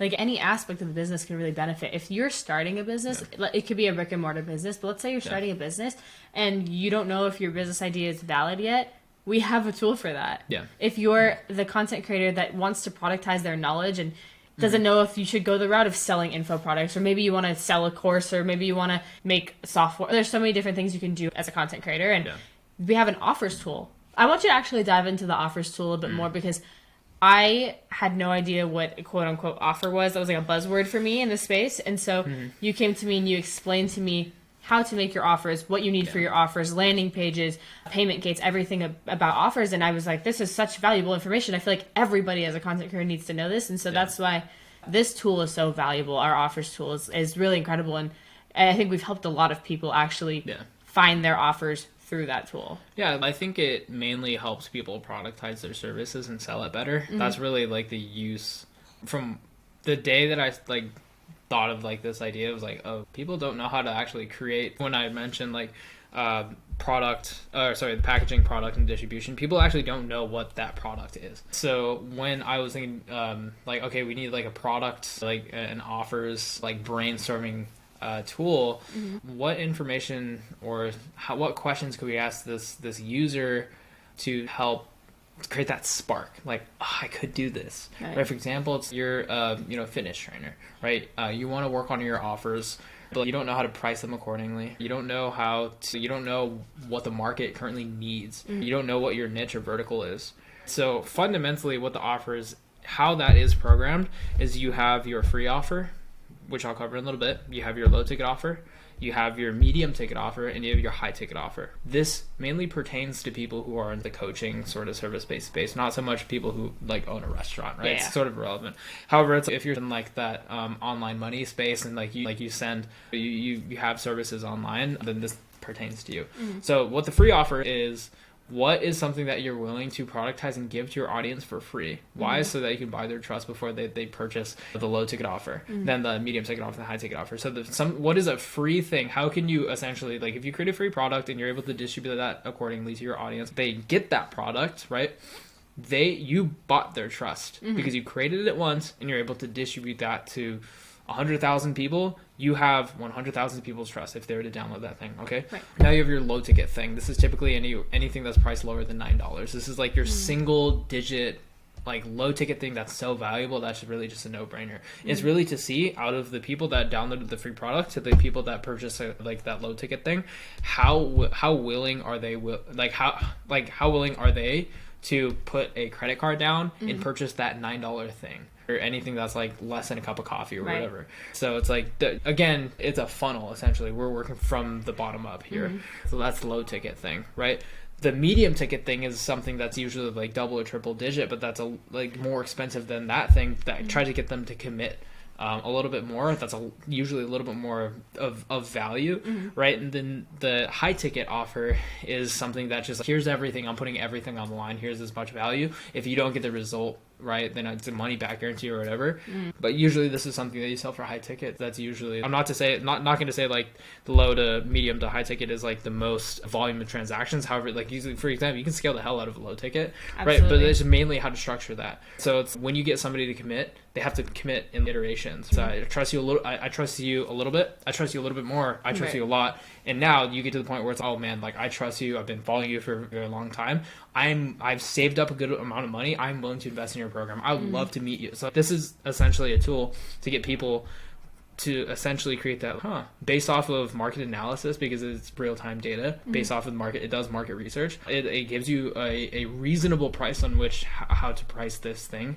Based on your market specifically. Exactly. And if you fill in the information correctly to the best of your ability, it will, even give you some cool catchy names as well too to help with it. I honestly love the tool. I've used it before in the past and it really helped me create offers even for other people as well too. Right? When we created it, we used it to help me create my offers for my training. Exactly. I remember with the coaching program that I have now, we used that to create what I was doing. Same with the guide that I have, the freebie that I have. We use the low ticket to name it and to choose if it should be the free or if I should do it paid. Like I remember we really use that for my content, and I think that's a really great addition. And like you said, the seasoned content creator versus the person with the more experience and the more credibility, both can be using our tools. Both need to have offers in place, because one thing that I should have done before scaling my social media is had my offers in place. Correct. That's the one biggest regret that I have with social media, because I scaled my social media in the process of us making Ideaify. So that was during the time that Ideaify was an idea, and we were, okay, like, how can we make these tools? We made some video script tools, we made some social media captions, we were trying to get that. And as I was making it with you is when everything started scaling. And I didn't run into the entrepreneur tools yet, because obviously I was already working with a trainer. I already had a job at the time. I didn't think I was ready for online coaching. I didn't think I was ready to have my own businesses and give my own offers. So I didn't really tap into the tools that you had more knowledge on. You were the one that you really understood the entrepreneur side of things. And I remember at the time we were going to break it up, and you were going to get the entrepreneurs, digital marketers, and I was going to get the content creators. But then we realized these are spaces that we all kind of work in and we can do it together. But I didn't think I needed those offers tools or the business idea validator or anything. So I was solely focused on growing my Instagram, growing my TikTok, whatever. And once I ended up gaining the followers, I realized these followers could have so easily bought into my programs. Yeah. I could have actually monetized by these people, but now I have to play a little bit of catch up selling a product. But at the time, if I were to have my offers in place, this is so important for all content creators. If you have your offers in place, even if you don't have that many followers, I still highly recommend having offers in place, because once you do hit that growth spurt, you're going to regret not having something to give these people, except for obviously your content, but you're going to regret not having some value to give these people, that tangible value that they can take with them, like a guide, like a course, like training, whatever it is. It's so important to have that before you get into growing the account. And so I think for beginners or for seasoned content creators, having your offers is very important. And having a path of what you're trying to do with your social media. What are 5 tools you wish you had pre-Ideaify, building your business, not monetizing, what that we've built right now? Give me 5 tools. That's great. That's a great question. Fast. Absolutely. Content topic ideas. That's the biggest thing that I've struggled with, figuring out what I want to even talk about. Definitely the offers tool. Short form script has been the most fun to make, because that's probably the one that's taken us the longest, going through and figuring out exactly. We used it trial and error on our own accounts and on other people that we know closely, trial and error and seeing, does this tool really work? Do we need to change this? And doing research on hooks and things like that. So definitely those 3. I actually really wish I had the target audience tool, because I knew my target audience. I knew who I wanted to target. I knew who I was talking to. But the really cool thing that the tool does is it gives you your ideal client. Yeah. I was in a coaching program a few years ago, and they told us, if you don't know your ideal client, your avatar is yourself. Act like you're talking to yourself. And so for years, I was just acting like I was talking to myself. And then I realized that's not the people I'm attracting, actually. The people that I'm attracting are such a different type of group. And I really need to figure out who that person is. Who am I talking to? And it literally broke down. It was like a woman, age 23, Lindsay is her name. This is her occupation. It gives you everything so you can really, and it gives you their pain points and challenges so you can really understand that. I'd say for the 5th one, probably the video sales letter. Yeah. I think our video sales letter is our most built out tool, and not built out in the sense of done, built out in the sense of there's so many inputs and there's so much detail that goes into it. The back end has so much detail and the front end has so much detail. And I actually have a friend, Desi, who used that tool for her landing page, and it's incredible, the content that she produced with it. But I think, it's important to have your offers down, but if you just drop people on a landing page and you don't have any direction on what, they don't know there's a low, medium, high, they don't know what is what, they just are dropped to this landing page and, I guess I could buy this. But if you have a video at the top explaining what you are, what you do, and what you're selling, I think that's so important. And I didn't even know what a video sales letter was before I met you. That's something you took from your knowledge and you gave to me. So first, before I ask you the question back, so I want you to talk about the video sales letter tool, because that one was something that you were really passionate about creating as well. Yeah, so essentially video sales letter is going to sell your products or your services. Typically, if you have a website, you'd have some sort of video explanation as to what that is. And it's broken down into 3 things: problem, agitate, solution method, using the AIDA framework. So attention, interest, desire, and action. So those are again, when I said frameworks, that's how we coded this yeah, absolutely. But, if you saw the back end, those acronyms are in there. Exactly. So we wanted to create a tool that helped people create a way to deliver their products and their service to their target audience in a very digestible, non-salesy way that's going to be optimized for the highest conversion. And again, this is through video. That's what the video sales letter was. I use it for course launch. I've used it for numerous people have used video sales letter, but it's really just how can you condense your business into something that is so understandable to an ideal audience, and essentially give them a way to sell it at the end, or at least have the viewer have some sort of like decision making, at the end. So this is what the video sales letter is. And it's really cool that you don't even need to know anything about what a video sales letter is before making it, because in the inputs, it's like money back guarantee, then there's a drop down, or satisfaction guarantee, then there's a drop down, CTA, and then there's a drop down. So it's, I didn't know, that's smart. I should have put a satisfaction guarantee, and you're able to click that. And then it's describe your business. Oh, you know what? This is a good time to figure out what my elevator pitch is. What is my business? What do I do? So it's really cool. Those tools give a little bit of reflection as well into your business. But absolutely. What would you say are the 5 tools that you wish you had before starting? How did you phrase that question? Like, I said like before starting, like you're like building your brand, I would say. Like we're talking about monetization strategies. Yeah. What are the 5 tools that you wish you had before starting to build your brand? Honestly, I would definitely say business validator for sure, because that not only validates the business with like real-time data and like, again, probably like a 94% accuracy. However, it gives you actionable steps, because starting a business is like very meticulous. You have to do a lot. However, it gives you like the frameworks and the direction in which where to start. I'd use that, like I'd for sure use that for very specific businesses. The offers tool as well too, like that one's so cracked. Yeah. Like productizing any sort of service is like people, like one little adjustment in a business can multiply revenue in a heartbeat. And I think if people were to focus on that, they'd make a lot of money. And if I were to focus on that before building anything like what I've done in the past, then absolutely I would have used it. I would highlight, I don't like any of these more than the other. I'd probably say the creative assistant as well too as one of the tools, because it's just like having somebody to go to that understands like the most recent trends and how social media algorithms works is great. Interoperability, of course, with like those tools as well is really cool. And I wish I had the trend spotter tool.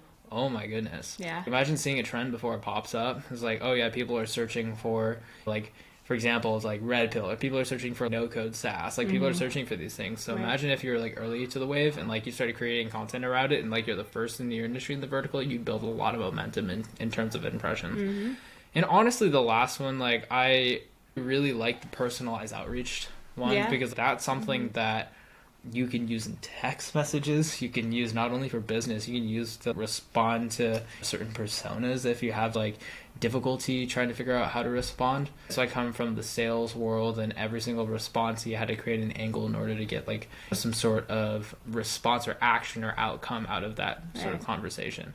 So I would say those are my 5 out of the other 25. I don't know what, There's or so 30 at this point. And the thing is, every time my favorite is. everything we've found something that we need, we've made a tool. I remember we didn't have our email marketing tools. Those are also such important tools. They're so cracked. We didn't have the email marketing tools when we were creating Ideaify's emails, and we were in Notion, and we were typing up all these emails from scratch, which like sounds probably normal to a lot of people, but for us using AI, that's crazy. Like us typing up our emails like completely from scratch. And so we were typing these out. We were trying to figure out what we wanted to say. Do we want to have a funny angle? Who are we talking to? Whatever. And so after all the manual emails, and I remember I had 180 drop downs of this is an email title, and I have to fill it out and everything. And I was like, I can't do this all myself. So we created that tool, and I was able to we both used it, the email marketing tool, to create our content. And then I remember when we started distributing emails, you had brought up to me, Les, we need to have better subject lines, because these are not engaging. People aren't going to click on our emails, and I've never done email marketing. So I was like, why is that important? Isn't it just the email itself that's important? And you taught me, no. People aren't even going to open your email if it doesn't seem enticing enough. That's why people... They go the angle of using your name. They ask a question. They scare you a little bit. There's like a negative. There's so many different types of subject lines, which is why we prompted the email subject lines tool to have a lot of different options. You can give it a little bit about what your email's about, and it'll have so many different types of subject lines. And so that's the cool thing about those tools too, in conjunction to everything else we were saying. I just wanted to highlight those, like email marketing tools. They're both incredible for what they can accomplish with people. Yeah, absolutely. Those 5 tools, like I wish I had access to that before I had the agency, honestly. Like back in 2019, like that would have been so great. What tool specifically do you think you would have used in your agency in 2019 that would have expedited everything that you were doing? Oh, personalized outreach for sure. Yeah. Like continuing those conversations. Every single message responder as well. The message response. Yeah, like that one for sure. Personalized outreach is mainly for trying to onboard artists, because like I was in charge of like managing the artists, and also like trimming the fat, and then also onboarding new talent. So like I had to come from it, like I literally had to sell an artist to leave their current shop to get them to come join I can't disclose to them who they are, but like to get shop. Them to come our entity, right? Because we're a bigger brand. They're probably like, oh, you're gonna have to negotiate percentages, etc., making more from the shop or whatever. Like my goal basically was to angle them, and it's, in addition to that, like I was managing a sales team, and like we're getting B2C consultations. B2C stands for business to customers, so like we have inquiries coming to us. So I really wish I had this tool to give them, and they'd 100% use this. Guarantee I'm not giving them. They're gonna use Ideaify for that. That's funny. But like that would have been an absolute game changer for sure. I think that what this does is it makes your work more efficient, and it makes it more fun. And honestly, I think we're very spoiled to have these tools. Right. And 100%. Yeah, like we just have to make sure that we use these tools correctly, and we still understand like the basic frameworks of whatever it is that we're wanting to get. So man, I wish I had those too. Those definitely would have been a game changer for me for sure. Yeah. And what's most fulfilling is that we use our tools to create Ideaify. Yeah. To create the social media, yes, but also to create the app. Like everything that we created helped us with our brand. For example, I remember we looked into color palette to figure out what kind of branding do we want, because the course creation software that we did was blue. That was our main color. Everything was all blue, different kinds of blues. Yeah. And it gave us yellow, like FEC 84D. FEC 84D, that's our color. And I remember I was confused why we were doing yellow, but then I was like, okay, it makes sense, like idea, like a light bulb, okay? And then, so yeah, we chose the yellow, and I remember it gave us like a red color too. There was a couple options. I was like, this is cool, and it explains about that, because color is emotion. Every color invokes an emotion, and it was so cool to see, you know, what those colors are, and it also improves your sales and just figuring out what your brand is about. Whole Foods is green. That makes sense because everything is natural, everything is, you know, non-GMO, organic, all that kind of stuff, because that's the green. Target is red, promotes urgency. So there's all these, like Home Depot, orange. Everyone's got their different colors and they evoke different emotions. Ideaify, creativity, inspiration, that spark of light, yellow. And I think that's the coolest thing about that tool. And then we ended up using our logo tool as well. Logo ideation. Yeah. We ended up using that tool as well because we'd gone through multiple iterations of our logo. Yeah. That actually was like a tedious process, but a strenuous one. Like we went through a lot of different iterations, and we're probably still in the iteration phase of it. Like we might have a totally new logo by the end of the year. You never know. And that helped create it because there's the spark lightning bolt. The light bulb, Ideaify, it was really cool to, you might know an idea of what you want for your logo, but it really gives you like a paragraph explaining the effectiveness of it, the reasoning, the description. It's so cool. Like our tools are really built out. I'm not just saying that because we created it. A lot of the tools, like, they give you a lot of information. Yeah. That's really useful. It's really cool. Helps you like build, distribute like content a lot faster. Absolutely. And shifting gears, did you have a question? No. Okay. Shifting gears a little bit, I know this is a question that we've been asked on the phone a few times that I think is cool to touch on. How do you think building software has affected our relationship? Because I think a lot of couples that we know, they don't build anything together. And do you think that's an advantage that we have? Do you think that's something that improves the relationship? I want you to touch on that. I think a lot of the principles translate directly. It's like you have to be good with getting feedback. For example, user feedback. It's like you have to be thick-skinned. If you were to tell me that like you don't like this habit that I'm building or something like that, like I need to like analyze and like think of that a little bit more with constructive criticism in the lens of I need to like improve kind of thing. Like building software is sort of different than like a business day to day because it was just like us two in the beginning, and it's how I anticipated it was going to be like the quarterback, like receiver dynamic rather than the quarterback cheerleader dynamic. Explain that a bit more because I don't know if people know about that. Yeah, in like relationships, especially in like business, like you either have typically it's like the guy or the girls in running the business, and you'd have someone that's just like on the sidelines, like supporting or cheering for them, or you have that part of they're both on the field, and you have the handoff per se. The quarterback, throws the ball, the receiver catches it, and like you have those two core responsibilities. Whereas, and I'm not to say one is better or like more productive than the other. However, that's just sort of like the relationship that like we had to have to like literally build the code. Yeah. It's just if you were to support me through the ideation process of it, like we would have still been in V1. Mm-hmm.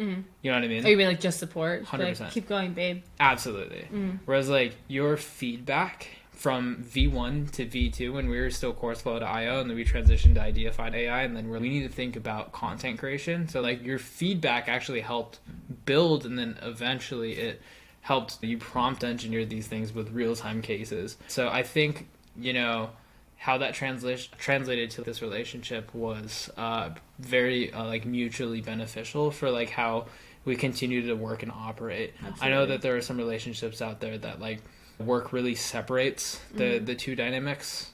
You don't talk about it. You don't really talk about it. You come home, you're stressed, and you just kind of want to leave it at work. But for example, it's fun having these issues. It's just what the heck, like our payment portal isn't working. Like we need to run back and we need to go on the laptop. Like you need to fix this right now. Or it's like our user can't sign up. It's it's like their email isn't working. It's like, you know what I mean? So we have to do these things together because like we're both on the battlefield together. And we've both been in the solopreneur space, and I think when you're doing a business all by yourself, you need feedback. Like that, you get to a point where you're looking up your answers, you're asking your friends, you're asking your parents. You're like, what do you guys think about this? What do you think? Does this like sound good? Yeah, you got all these questions, and you can't do everything yourself. And I think it's cool that we're both able to. If let's say I'm designing the logo or something, and I'm like, hey, do you like this? No, okay, cool, I'll change it. It's not even about the iteration. It's just the fact that you have another set of eyes. And for me, I want you to talk a bit more about, you've mentioned this to me before, my disadvantage in knowledge about this space being a competitive advantage. Absolutely. Talk more about that, because I think that's important for a lot of people who maybe want to get into software and have the tools and everything, but they've never done it before, and they don't know if they'll be quote unquote good at it. Yeah, so starting Ideaify, I definitely had a lot of like constrained beliefs of what is like the technical feasibility of like that we need. It felt like there were some pretty large gaps of like how we're going to build that like such a robust application. I was like, somebody's gonna have to prompt engineer all of these tools. You know what I mean? Like I'm not really as seasoned as content creation or as you are. However, I was like, oh man, like I could have been in like the headspace of I need to hire somebody to do that. This is exactly why we partnered, was because it's just like you have more reference examples of like that, and like you just pretty much I taught you the principles of learning how to prompt engineer. I didn't teach you like the technicality of it. You learn a lot of it yourself. However, this is just how the model works. This is how this person or this AI is able to absorb information, and you have to talk to it in this way, unless it won't get exactly what you want it to output. You understand? I learned that ignorance is oftentimes such a competitive advantage when you go into business, and let me explain. Previously, when I was like agency, I didn't know I was going to go in the tattoo space. I didn't even know any tattoo artists before I even joined that age. I even started that agency by any means. Like tattoos are cool, but I didn't really know. And I came into this space with zero understanding of how the business operations of a tattoo shop works, the dynamics between the clients and the customers, the dynamics between the front desk. Like I had no idea. I didn't even know how much tattoo artists made, to be entirely honest, until I saw it. And you were shocked. And I was like, y'all make more than doctors. I came into the space with a new set of eyes, and that was able, in addition to like my team and everything, I'm not trying to take any credibility to like any of what the agency did. However, I did have a new perspective on like, for example, like the main acquisition channel for a traditional tattoo business is through email. Like I didn't know that. Email. So a customer were to see a tattoo shop online, email them, and who responds to the email? It's going to be either the apprentice, the tattoo artist, or the front desks. So as you can imagine, them going to the desk and like opening the email and then going back and forth over email. Keep in mind, that's slower than now these days. We have like social media, we have DMs, we have text messages, etc. But that traditionally, like over 90% of tattoo shops out there operate that way. So I came into the space, I'm just like, what the heck? Like, I would like, if I want somebody to respond fast, email would be the last type of communication. Why are we not texting? So that's exactly going into that and changing it into SMS. And then, like, how can you condense the amount of conversations? Because all a conversation is just an exchange of information. Right. So how can you condense that? And how can you reduce the amount of friction in order to get the same result? So when you came into this AI space, since I had the limiting belief, I was like, this girl does not know really anything. Like, technical feasibility is, I don't know if this is going to work. And it did work. Like, you came in and you're like, I was like, okay, it's like, what tools do content creators need? One of the first things is just like the reels, for example. It's like scripting. Okay, so like form script. Okay, what even is that? You have to break down fundamentally. You have to have a hook, you have that decimal points, you have a transition, you have the call to action. These are different types of CTA. And I'm like, so you're the expert. But the thing is, coming in, and like you said with your tattoo shop, you come in with thinking that you have the lack of knowledge, but your lack of knowledge is actually so useful because you don't have those preconceived, like, ingrained things in you. It's like you say with snowboarding. You are so happy to teach me because I don't have anyone else who's taught me before. You can teach me from the ground up how to do it, and I'm not going to be like, no, I know it's this way, I know it's this way. And so when it comes to me coming into this completely new space, I didn't really have any like strict, this is how I do things. Yeah, right. Absolutely. And honestly, I wish, for example, like when I was snowboarding, when I was learning how to snowboard, it's just like building any sort of like muscle. It's just when you start something from day one, it's really difficult. But like day one is more important than 100. Why? Is because you build the actual fundamentals of the muscle mechanics, for example. Same thing, I guess, if you're in a gym. It's like from day one, imagine if you're training chest, and then for 100 days straight, you're training chest. Your chest is going to be big, but it's going to look like you skipped leg day. Right, so you have to, if you want an overall like good body aesthetic, you have to hit all areas of your body, not just chest. A lot of guys do this. Right. They skip leg day. So it's like when I'm snowboarding, I wish I learned how to ride switch as well as regular. You know what I understand? It's like day 100 of snowboarding. You need that. You might be really good at regular, but you might look whack riding switch. So it's the same thing. So it's like when I was training you on like software building, it's like, how can I give you those beginner fundamentals in which like the things that I've learned to like further enhance your learning and understanding of how to build software that's like faster and better with like the basics of like knowledge and understanding. And then, quite frankly, AI made it a lot easier, and we use these tools to facilitate that significantly more, like way better than from what I quite frankly, I had to learn the hard way in a lot of things. But like with you, I'm just giving you the truth and the answers in 1 or 2 sentences. If you don't do it like this, why? It's because you did the reps. You did it for me. It's just because I've tried it this way before and this happened, and it's just easier to do it like this. So let me just save you a lot of time, energy, and effort to let's just do it this way. And yeah, you can try it this way, but let's just do it this way first. And then you do it and you get the result. And it's just I just saved you from learning it the hard way. Exactly. Right? So like that's honestly like our dynamic like now, and it's just it works really well. So I know you've been asked this a lot, so I want to bring it back up so that you can verbalize it a bit more. And this is not even to flex our relationship by any means, but I know you've been in a call with someone before and they asked you, how do I get my girlfriend to be interested in work, like interested in what I'm doing and want to build something with me? Because I remember they were talking to you saying, so cool that you build something with your girlfriend, like how can I influence my girlfriend to start doing that? What was your response? I think that's the wrong question, honestly. I think you don't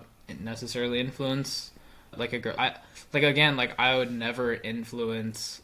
Like, I played football in the past. I would never influence a cheerleader to try the football team. You know, she would get demolished. However, if I do see character traits, if I do see trainable skills that you're actually able to do some of those things on the field, and that can actually be of value, then why not? You understand? So I think that there's this notion, it's a stigma in like the entrepreneurial space that like the woman has to come in and do all of these things and be like business oriented. But to a certain extent, I would honestly disagree if it doesn't align with the person's values, principles. Like if I'm gonna flip the script here. You're a trainer, and like let's just say I haven't trained for a while, and then you're like let's do legs, and I see that you're about to squat. I don't know how much you squat. Like what's your like? I don't know. I like don't a good squat, like 150. Okay. What's like a good squat? Yeah, like a reputable squat, like 150. right? Sure. Okay, so 150, and I haven't trained legs for a while. That's intimidating. I have to start with the bar first and get the motions in correct. Right. But I don't necessarily think that I need to, because like if you started me off at 150. I'm You'd not lose gonna interest. I'm not gonna come back to that fucking shit. I think you know what I mean? think Like, that fuck you're that. hitting the nail on the head, because Yeah. if you start them, the girlfriend or like you in the training sense at 150, if you start them all the way up here, then it's going to be so difficult for them to even want to do it, because they're like, this is what it is. Oh, this is hard. But if you start people from, let's dip your toes in a little bit, let's start with the bar, they could actually form a real interest for it. If you were to like, it's about your approach too. If you were to come to me when we were not even dating yet, and you were to say, hey Les, do you want to start a software company? I'd be like, huh? I'd be like, I'm like interested to hear you out on what that means, but I'm doing my own thing. No, I'm not really.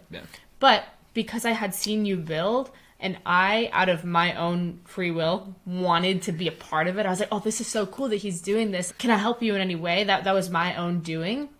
I think that's why you were able to start me from those baby steps, because you're already building something. If you were to start me at V10 and be like, this is what I'm working on, you can adapt and learn it yourself, it wouldn't work and I wouldn't be interested. But because it goes from both parties, I have to be interested, and then you have to take that like walking me through it approach. So if a guy wants to bring his girl into his work life, he can't just throw her in the deep end. He has to show her little by little, okay, this is what I do. This is somewhere I see you helping. Training a cat how to swim. You know what I mean? Like if a cat don't want to swim, don't expect it to. No. Or if it's like a dog, for example, dogs naturally know how to stay afloat. My dog doesn't know how to swim for her life, but she knows how to stay afloat. But if you train a dog ever since it's a puppy to actually swim and play fetch in the water, and you have those like interactions of the water, the dog isn't going to associate itself with water and play. So it's the same thing. The gym example, I might not like squatting 150 and doing heavy legs, but I might like functional training, which is like actually what we've been doing. So it's like testing what your interests are and like identifying what skill sets you can build on top of. Not necessarily possess, but like what you can actually build on top of in order to get some sort of discernible result is actually like this sort of sauce. Like I did not turn you into like a business, like literally showed you what I was building, you picked it up pretty quick. And I still wouldn't even identify as a crazy entrepreneurial businesswoman. I think I just find an interest in the things that you're working on, and I'm going to help in any way possible. And if that means we're going to build together, I think that's awesome. But I think you pointed out a really cool fundamental. Something really important when it comes to any aspect of your life is being flexible and not identifying as a certain thing. So yes, like I used to identify as I lift heavy. And this is totally outside of Ideaify, but this has to do with our relationship, so I kind of want to throw it in. But I used to lift heavy weights all the time, track my macros to the gram. I was just telling you that we went to Hot Pot, and I used to count the amount of like fish cake I'd put in, and just think in my head, I wonder, okay, 35 calories, 40, like how much is this? Like the cogs were turning with the math, and I was so stressed, and that stress was like holding on to weight, and all that I was focused on was I lift heavy and I eat this much a day, and it was not fun for me. And I remember when we started dating, and you were so fit, and I asked you, what's outside of your amazing genetics? I was like, what's your like workout routine? And you were like, here's my home gym. My weights go up to 52 pounds, and I have a squat rack. I don't really use it for squatting. I do calisthenics, and yeah, I really just like to be mobile and functional for snowboarding. And I was like, no, I'm not gonna do that. And I remember when we first started working out together, because we work out together every day. And I remember when we first started working out together, we split it. Blake's plan, Les's plan. Oh yeah, I remember that. Yeah. And we made it on Notion, color coordinated and everything. And Blake's plan was like pull-ups, push-ups, dips, bicep curls, and bench. Let's say that's like a typical day. Yeah. And mine would be squats, deadlifts, RDLs. And I was trying to use all the weight that I could, that you had, like the dumbbells and the whatever I had. And I was just like, I was getting frustrated because I couldn't create a workout that was fun without having my heavy weights. And I felt like I needed those heavy weights in order to work out. And my head just thought, if you're lifting heavy, you're making progress. And one thing that I've realized in my years of schooling and in my certifications is you need to make progress, or I'll rephrase that. One thing I've really learned in all of my schooling and all my certifications is progress is not only measured by the amount of weight that you put on. there's so many ways you can progressively overload. And this goes into, honestly, business as well. Like there's so many. Absolutely. It's the same process. The FIT principle, frequency, how many times you work out, how many times you're going to gym, the reps that you're getting in. And I want you to think about this in a business perspective as well. The amount of times you're doing it. If you increase that, you can build more muscle or you can get closer to your weight loss goal. Frequency, intensity is how hard are you pushing yourself during this? How hard are you actually going during this set? Are you, for example, in a business sense, are you sitting at your computer and you're opening 10 different tabs and you're just playing around and you're saying, I worked? Or are you working intensely in that work block? Same with the gym. Are you actually like lifting the weight, going through the motion slowly and really doing it intensely? Or are you just throwing the weight around? FIT. So time, how long is the workout? Am I working out for 5 minutes or 30 minutes? And the thing that's even more important than time is how hard you're going in the time. So Blake was actually working out for 30 minutes at a time. And I was like, I usually work out for an hour or two. And he was like, no, if you actually sit down and focus, you can get a good enough workout in. And he taught me that. Yeah. And then the last one is type. What type of workout? And that is what really shifted my mindset, because I thought the only type of workout that would create any kind of stimulus for my body would be strength training with the heavy lifting. Strength training is extremely important, but the heavy lifting. I didn't realize that strength training is so much more than that. Strength training could be using your own body weight. Strength training could be using these little dumbbells that you have. And I actually ended up making more progress than I was hitting it at a plateau. I was at 165. I was hitting a plateau in the beginning of our relationship, just heavy lifting. I was like, I'm doing everything right. I was really eating my calories. I know these things, like I'm knowledgeable about these things, but it wasn't until we changed the type of workout that really changed everything for me. And I was able to lose that last 20 pounds. And so I think that goes into business as well. You need to figure out the FIT principle really goes for everything. Like how often are you making these reps? How intense are you working? How duration, time, how long are you working for? You used to work 14 to 16 hours a day when you were working with that company. Yeah. That's a long time. And you made a lot of moves in that company. You had a lot of progression, but I'd probably owe it a lot to the amount of time you put into it. Yeah. And then type, what are you actually doing? You can be working super hard, but what are you doing? What are you working towards, and what are the goals that you're putting out? I think is like very important. Yeah, absolutely. Yeah. It's a principle. Yeah. What are 3 things that you wish you... Whoa. What are 3 things that you wish you did differently with building the software company? Building Ideaify? That's a good question. One thing I wish we did differently would actually be building out an email list first. That was one thing that we didn't do because we had our idea and we knew that there were a lot of other companies that are going to market faster than we were, and we ended up building. And I think it's fine the way that we did it, but it would have been really great to have that email list built out first. Yeah. Maybe getting a really, and this is no shade to anybody, but getting a really solid development team on board. Yeah. We used the developer that made our template.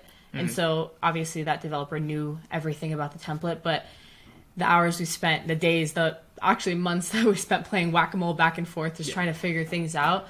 Which could have been condensed down to a day with a good developer. Absolutely. And so I think finding that developer is really important for anyone listening that's in the software space that is just trying to figure out what their team needs to look like. You don't need to have a really big team. Working lean has actually been really great for us because we don't have too many opinions and too many like different moving parts. It's really just what do we want and what are our goals. And so when you look into a developer, it's super important to find a developer that understands your goals, understands your timeline, very important, and also understands what they're building. We've had a hard time finding bubble developers, but it's good that we're looking only for bubble developers. If we were to look into regular HTML, CSS, whatever, JavaScript developers, they're not going to understand what we're doing. No. And so I think definitely figuring out how to vet the right developer would have been a great thing as well. Last thing. It's hard. It's not really anything that we still can't do. Yeah. But placing a lot of our focus into the marketing, I would say. Absolutely. Because that's something we're still continuing to do, and we're finding a lot of new ways of doing that. But I think we had our idea for our enterprise plan when we first started. Like, we just had an idea, and we were like, maybe we'll build stuff for people on a personal level. Yeah. We didn't have anything built out for it. We didn't have a framework for it. We were just like, we have an enterprise plan. It was an idea. And I think maybe my answer is focusing more on the enterprise plan at first and like building that out, because now we've been bombarded with so many great opportunities to use that enterprise plan. And it's just, maybe if we would have planned that out first and focused a little bit more on that, that could have been really cool to do. But the thing is, I'm not regretting anything, because we're still doing that. We're still working on this enterprise plan. Took a little bit longer. It did take a little bit longer. I think that's the only thing timeline-wise that I would say I would have changed, but that's something I'm excited as well that we're continuing to do now. It's, yes, we built Ideaify, this toolkit for creators, but now we're building toolkits for creators.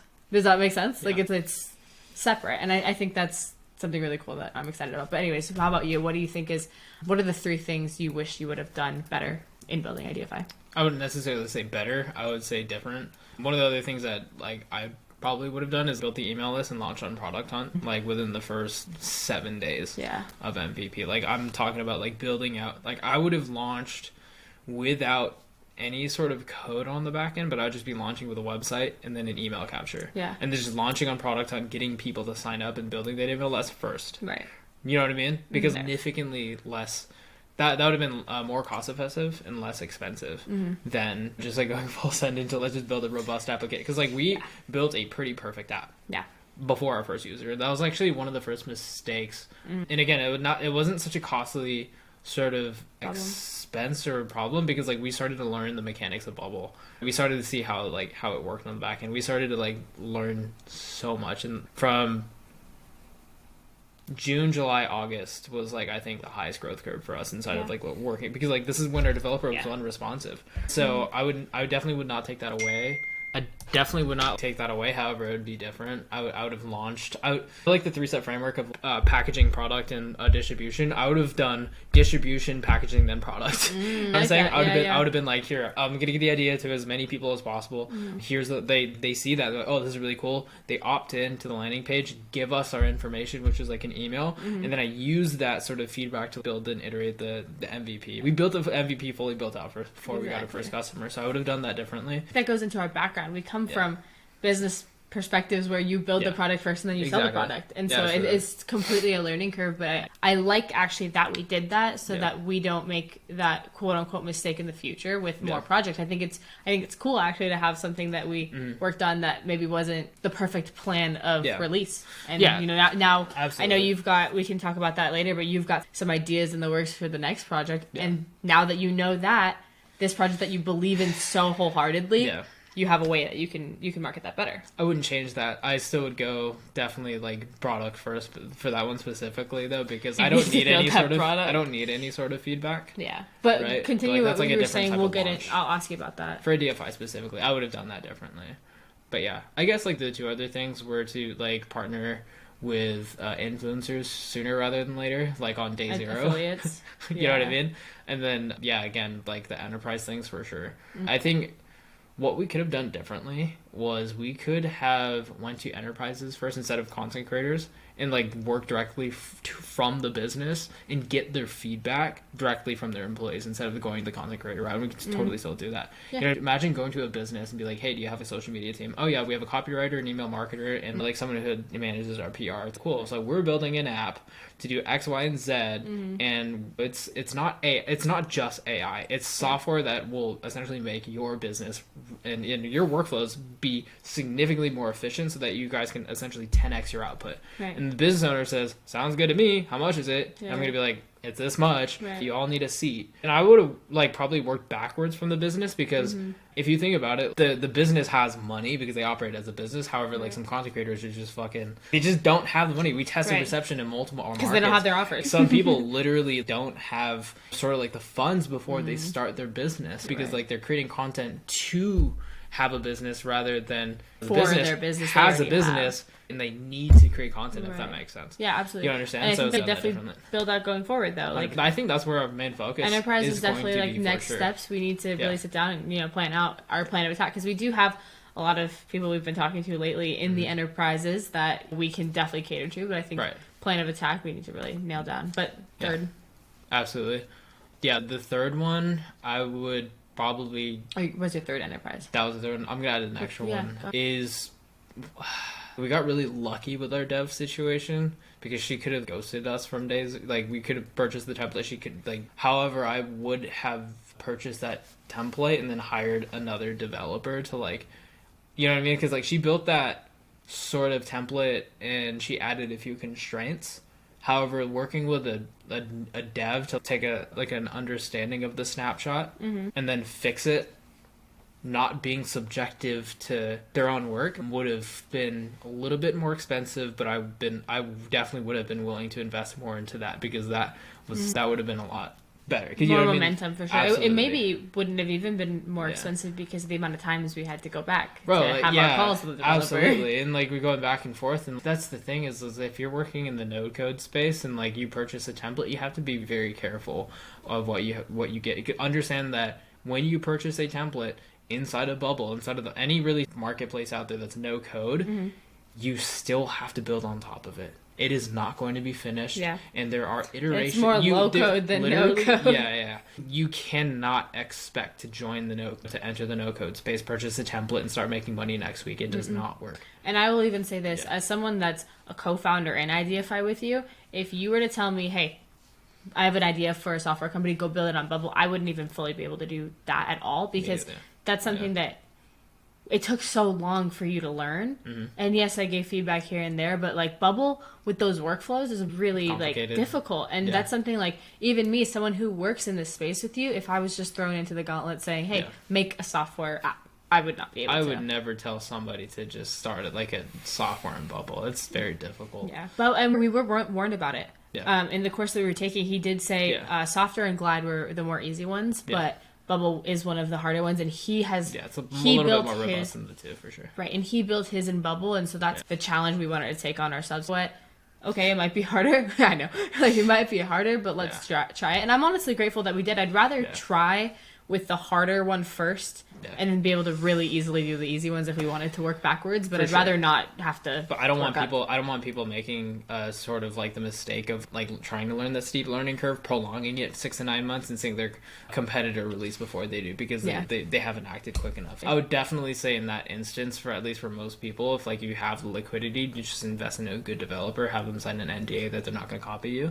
If then again, I'm not saying learning the Bubble. I think the next 3 to 5 years to become a no-code developer specialist inside of Bubble. That is going to be a huge job, because that's what we're looking for. A lot of money. We can't even find those. No, I can barely find somebody that is a very high sort of income and very leverage opportunity in the next 3 to 5 years that a lot of companies are looking for, because it's already difficult to build a software. However, it's like if you could do that fast, quick, and you can be like some sort of like full, even if you're not full stack is like front end and back end, if you specialize in, let's just say, back end development, and like you have a friend that's in college that has an eye for design, partner with them, go 50-50. That's a really good opportunity. But absolutely, those are the 3 things that I wish we did a little bit differently. But I want to pivot a little bit because I know we're running out of time. Last question. What do we want, since it's the new year starts tomorrow and everyone's always festive and making resolutions and goals and everything, and I know we're a little bit different in that sense where we just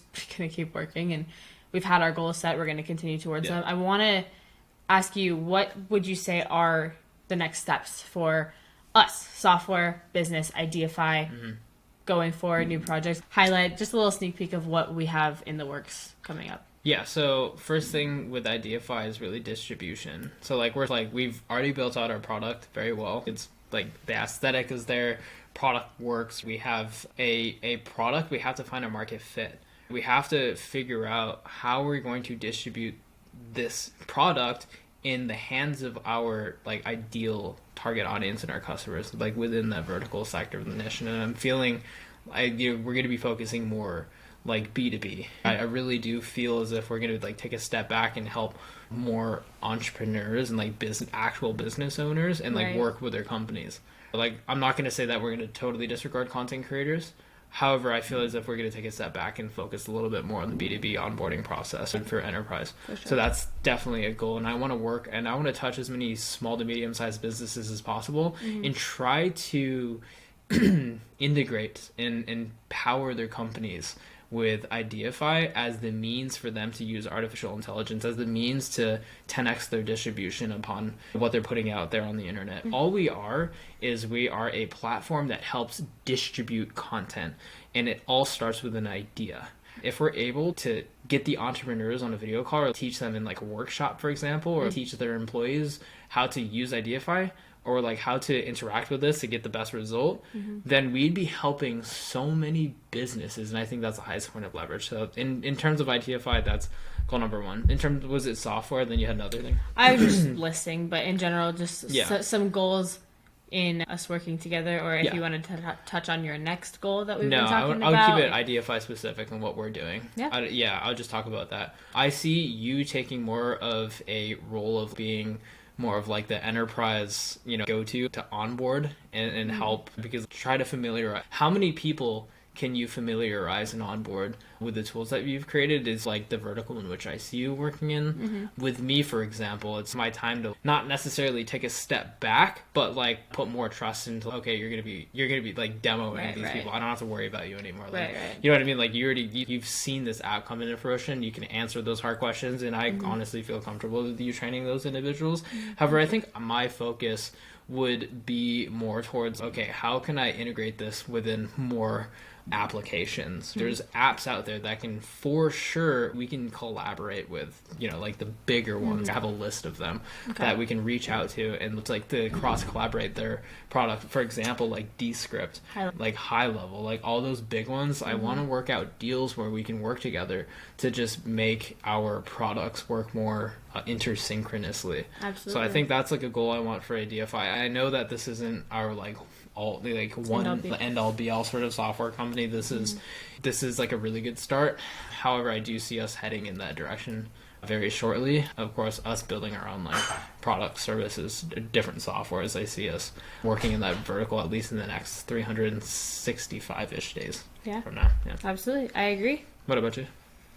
It's the same thing. Your goals are my goals, and I think I agree with you. I think you did a lot of work in the building of Ideaify, and you've been talking to me about so many new ideas that I really don't want you to let go of as well. And I think you're right. It is my time to cater to the people, talk to the people. Like we can both find them. We can both come to these meetings, but really just from the perspective of an ICP, delivering Ideaify to them. I definitely want to continue doing that this year. And then, just continuing to work together and building. Like honestly, 2023 was for building. 2024 is for building. And that's what it is. Like Same thing. Like nothing is going to change except for working just as hard and working just as much and just working on more. All we want to do at the end of the day is build cool things for people and help people in anything. We're just helping people and building cool things that can help people.